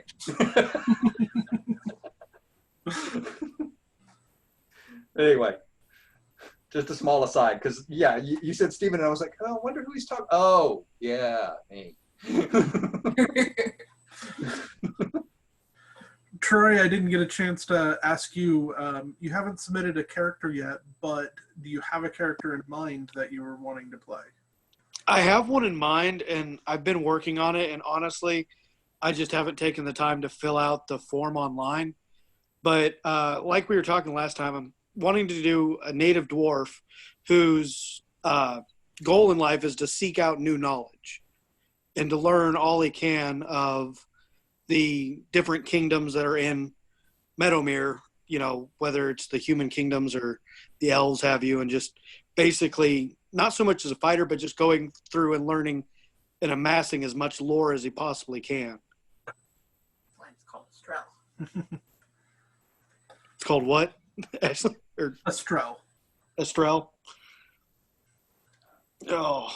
Yeah, Meadowmere is just the name of the company at this point. Estrel. Yeah. Do what? I had a question about the pronunciation of that myself, because I've heard Astrial, I've heard Astrail, I've heard Austrial. It's Astral. Astral, okay. But yeah, Thank just you. kind of, you know, I was thinking for like the character design for what eventually I want to do, very Arabic in nature. Like the name I was going to go with would be Kamal Ibn Balthazar, which Ib in Arabic, son of. So Kamal, son of Balthazar. That works. The native dwarves, if you jump on the website, we have some details about the native dwarves and like the different castes that they all reside into. And so you might find a caste that fits your character, what you're looking for. And they are in inspiration for the dwarves. It was Arabic, so that would work. Okay, question on that to further narrow it down. Is it like more Arabic from pre-Muslimic sultanates, or is it post that? So is it more Persian or more Islamic? More post-Islam, Okay. especially in the artistic expression. And so you'll see in part of dwarven culture, it is inappropriate to depict a deity as a person, because it's in the dwarven context, it is applying the flaws of people and trying to effectively define a caste as an individual. So if there are humanoid statues, but they are very non-defined. It's almost, and they're very gender neutral and all those types of things. There's you would never describe a god as a he or a she either, because you're giving them personal characteristics, because they are there to define an entire people, regardless of you know, they're defining an entire caste. Okay. I'll share the page so you guys can see it. This is the dwarven page on our website, and what we're kind of referring to is the aspects. And under the aspects, there are different ones. There's the artisan, the farseer, food bearer, lawkeeper, peacemaker, laborer, and under each one is kind of some different roles that are defined in the culture. And so sorry, Jeff, didn't mean to interrupt. Go ahead. Go ahead. I was saying, just looking at it, glancing at it real quick, for my character, honestly, the farseer and the scholar, one who is charged with collecting and keeping knowledge. Yeah, that would probably play into what you've described so far. So you would worship the aspect of the farseer. Okay. Is there, in that page, is there more that breaks down what like the tenets of those different aspects are? Not directly. For the most part, we have just a general description of the dwarven culture, As you can see, it's not a huge page, but this should help give you an idea of it and kind of how the dwarven culture works and stuff like that. You can also, a lot of these things are kind of left a little bit open-ended so that the players can do some exploration and not feel excluded from a certain idea or anything like that. So if you were to be a very faithful person and be, in this Farseer's aspect, you could kind of fill in some of the gaps of some like the finer details of what it means to be in that caste and in the of that faith. As long as it's not like wildly out there, but we'll basically play along, and you can just yes and what the basics that we have out of that. Just keeping in mind that the idea behind those different aspects is that the thing you're worshiping is almost like the Platonic idea of what it means to be a person who goes and seeks forbidden knowledge or forgotten knowledge and does that for the betterment of their community. Okay. Yep. I've got ideas swirling around in my head now. So our goal is just to help inspire you and give you a framework to work within. So okay. So I need to sit down and write it out is what I need to do now. Because I think I've got an idea. Sounds good. That's cool. We don't have anybody on right now that that is playing any of the other specific races, but just for the sake of this video, I will share the elf page as well. Elves are a bit different because they focus on hero stories. And they are very much about the seasons and the change of the seasons. And so we have a few different hero stories that are known in the culture, but you can always come up with your own and more that would work with it. Since they focus on the season so much, we have what it means under each season, like what they do as a culture and how they kind of grow. So just throw that out there for the video.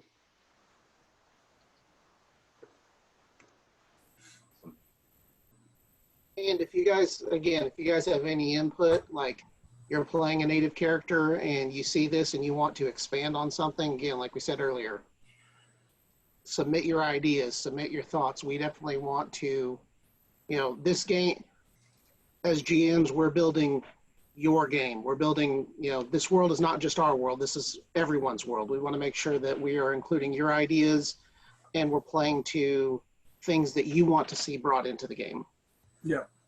And when it comes down to it, we have to make a lot of decisions on things. So if you do submit something and we don't run with it, please don't be offended, because there's certain things like accessibility and keeping into consideration other cultures in the real world and not just in this world that we have to keep in mind as we're writing it. But please submit things, throw us your ideas. We will run with it, and that's how personal plots get put into the game. So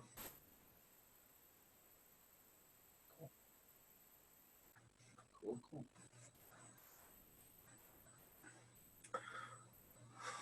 Angela, Ryan, either of you guys have anything else that you want to dive into, talk about?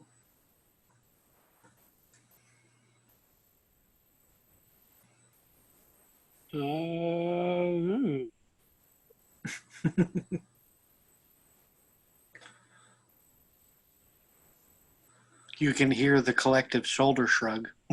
I think it's called quarantine exhaustion is what I think it's called. Oh, God. Yeah. Well, considering I only had a month of employment before I had to go back and, stop working again. Yeah, that situation was not good, the way that worked out.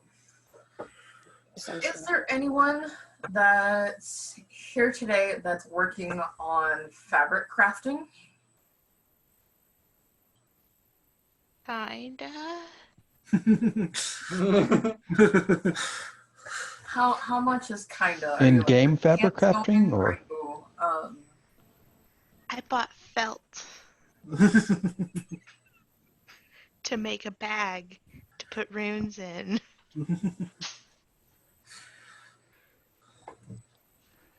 are you looking for something to be made, or? Right. Generally always, yeah. It's hard to find things online that fit.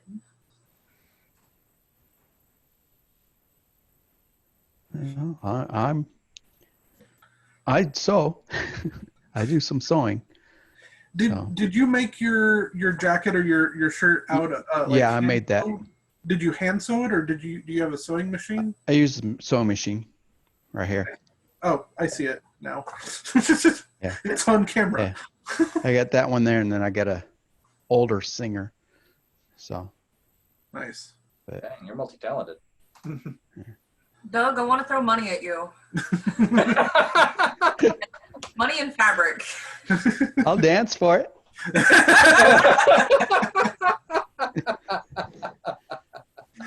I want that on video. I forgot it's recorded too. Oh. That's an HR issue.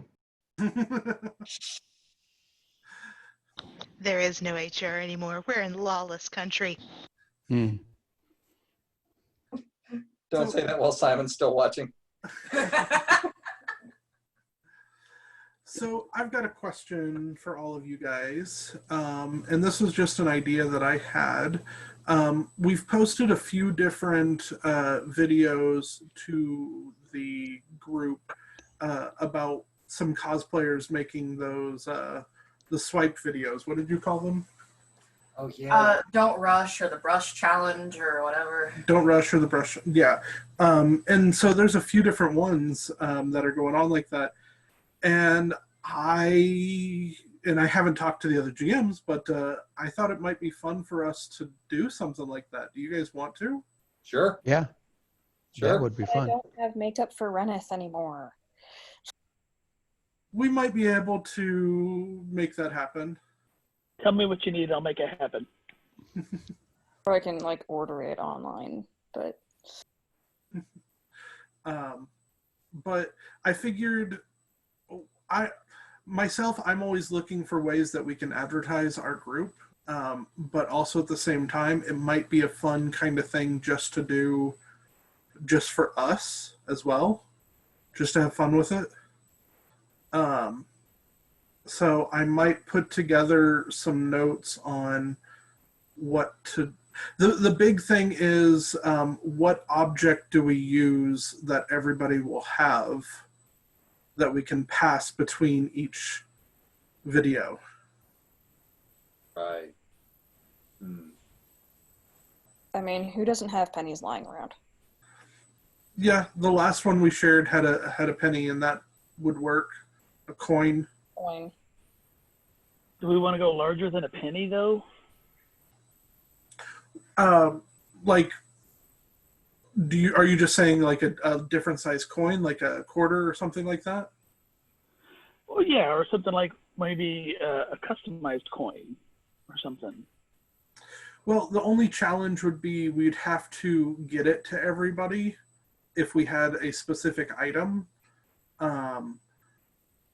If it was just a common item that we all had, then we all could make the videos and then send them to one person and have it edited and put together. It could be something like that somebody would have something similar of. Like, I have this piece of cloth and I toss it. Somebody else is also probably going to have at least a rag lying around. Or a pouch. Or a hand. roll of toilet paper. Give me a roll of toilet paper. Toilet paper. That's a little scarce, remember? isn't it? With keeping with, I mean, this is just an idea, but with keeping, since it's a LARP group, sorry, I just got off work, so English apparently is no longer my first language. We could do like a small boffer weapon or something like that, and have that drop in, and then use that to fade out to do the whatnots, and Normally I would agree, but not everybody has them. Yeah. The only problem is that it's not something that everybody would have. Okay.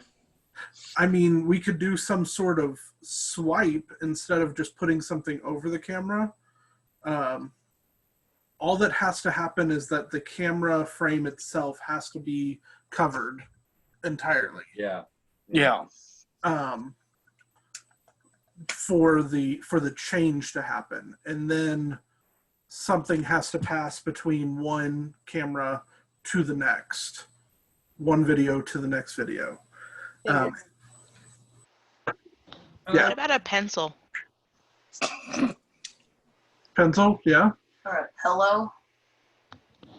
Somewhat to Troy's point, though, it doesn't necessarily have to be something passing from one video to the next. It could be an impact of a LARP weapon, and then the reaction to it that happens in each scene. I saw that in somebody else's video. I've seen a lot of stage combat or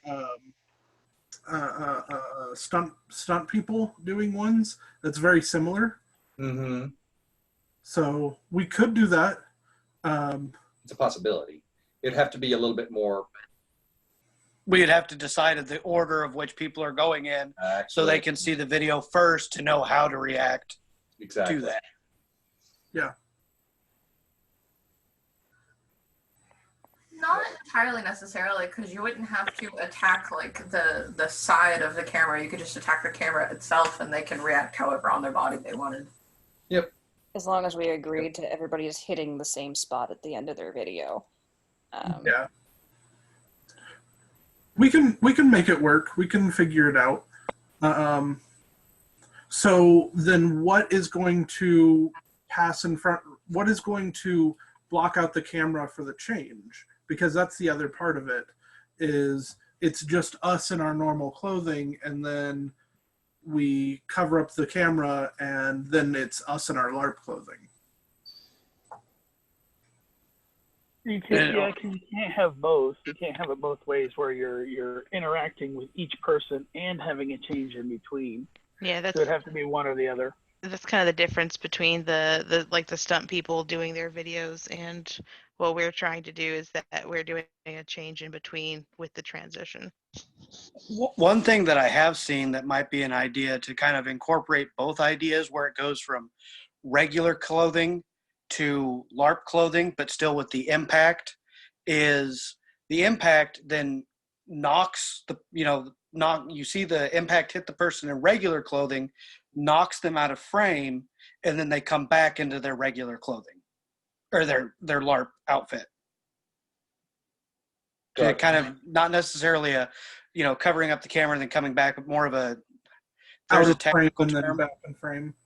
Yeah, and then them coming back into frame, battle ready. It could be your hit. If we wanted to do both, it could be your hit. You react to the hit. You walk off frame, walk back onto frame, and then you strike.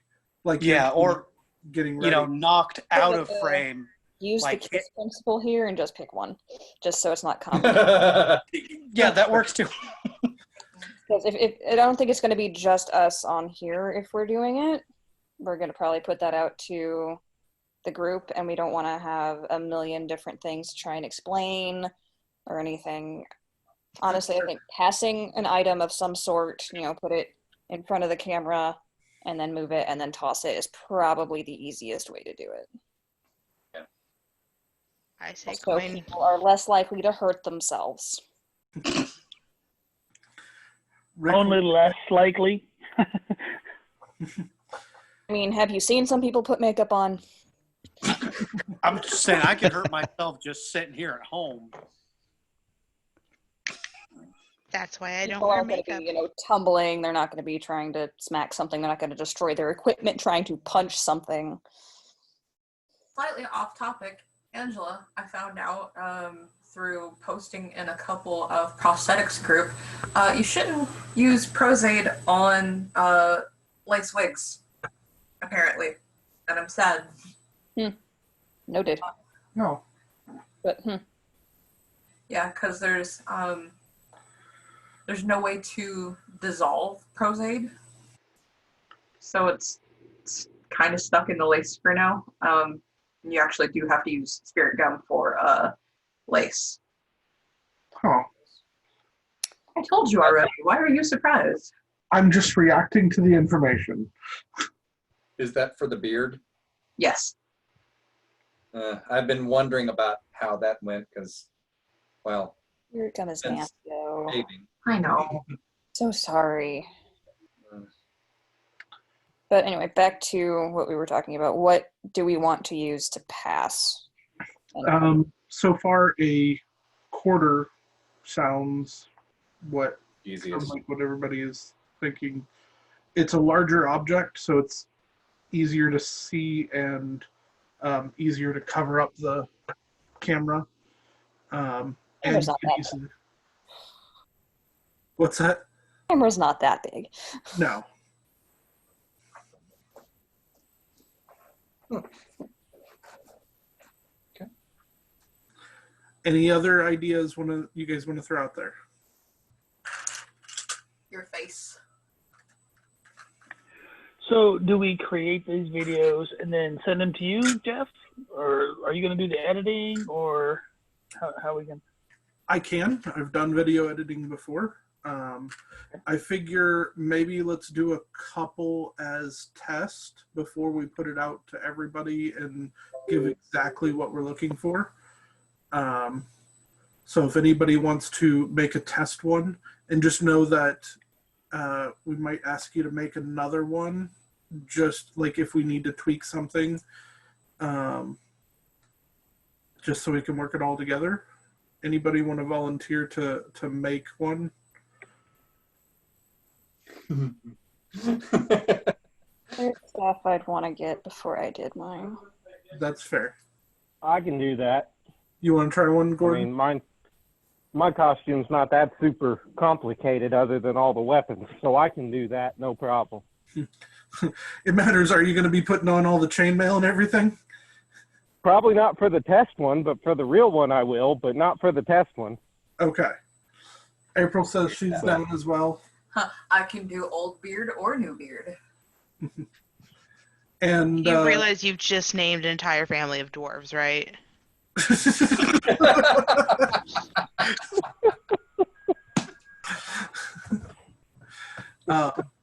And honestly, I don't see a problem if you have multiple characters. If you wanted to do multiple different videos, I would just probably put them not lined up against each other, just somewhere else in the video. What do you guys think about that? That's cool. That's cool. I think that'd be a good idea. Cool. Yeah, that way it's more not characters in it.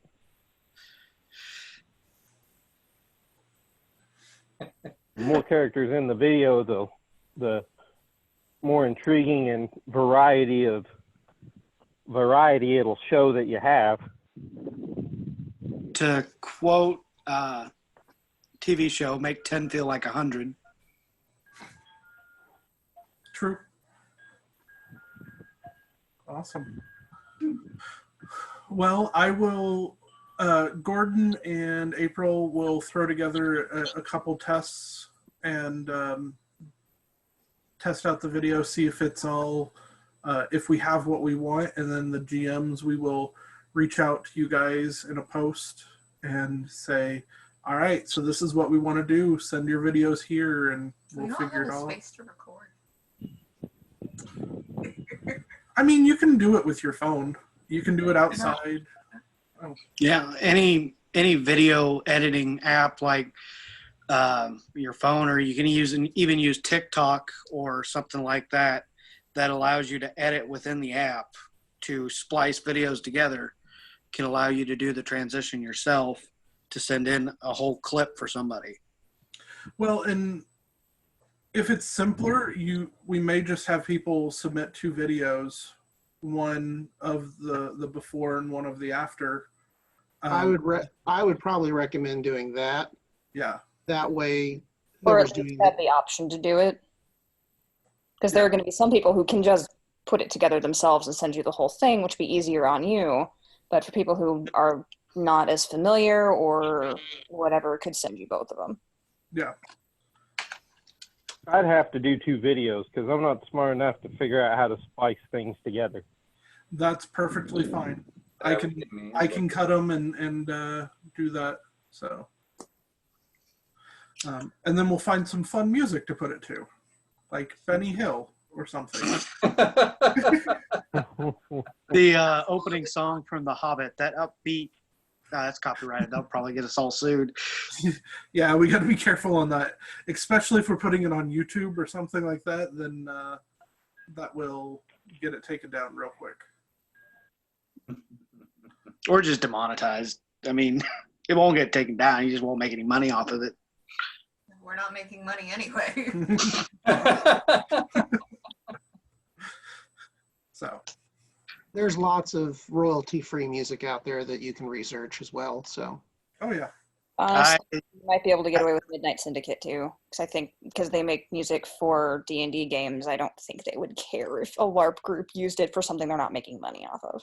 If I can find the old hard drive, I have an entire playlist of royalty-free music that I've used in D&D campaigns. I just gotta find it. So awesome. So we'll start off with this test, and guys, be looking for some sort of post in the next week or 2 about this. And even if the whole this kind of starts clearing up sooner than that, I still think we should do this because it'd be a fun thing to do. Definitely. Would make for a great way to promote our game. Yep. Yes. For the lulz. I'm trying to figure out how I can manage to dress like the Big Lebowski in Red and then be Hanu in the next one. Even just from this. It's just like your opinion, man. Just picturing making a White Russian and be like, oh, how did this get in here? Awesome. Well, last call. Anything else anybody wants to talk about, chat about, show off? Last call? Are you kicking everybody out? Well, I mean, this is for the video. After this, we can still stay on and chat, but. I don't have anything else other than I can tell you, speak for Kay and us, we all miss you guys. Yep. Yeah. Same, inestimably. Yeah. I just miss people. Thanks, Troy. No. Just saying. Awesome. Well, I miss our wonderful leader, Angela.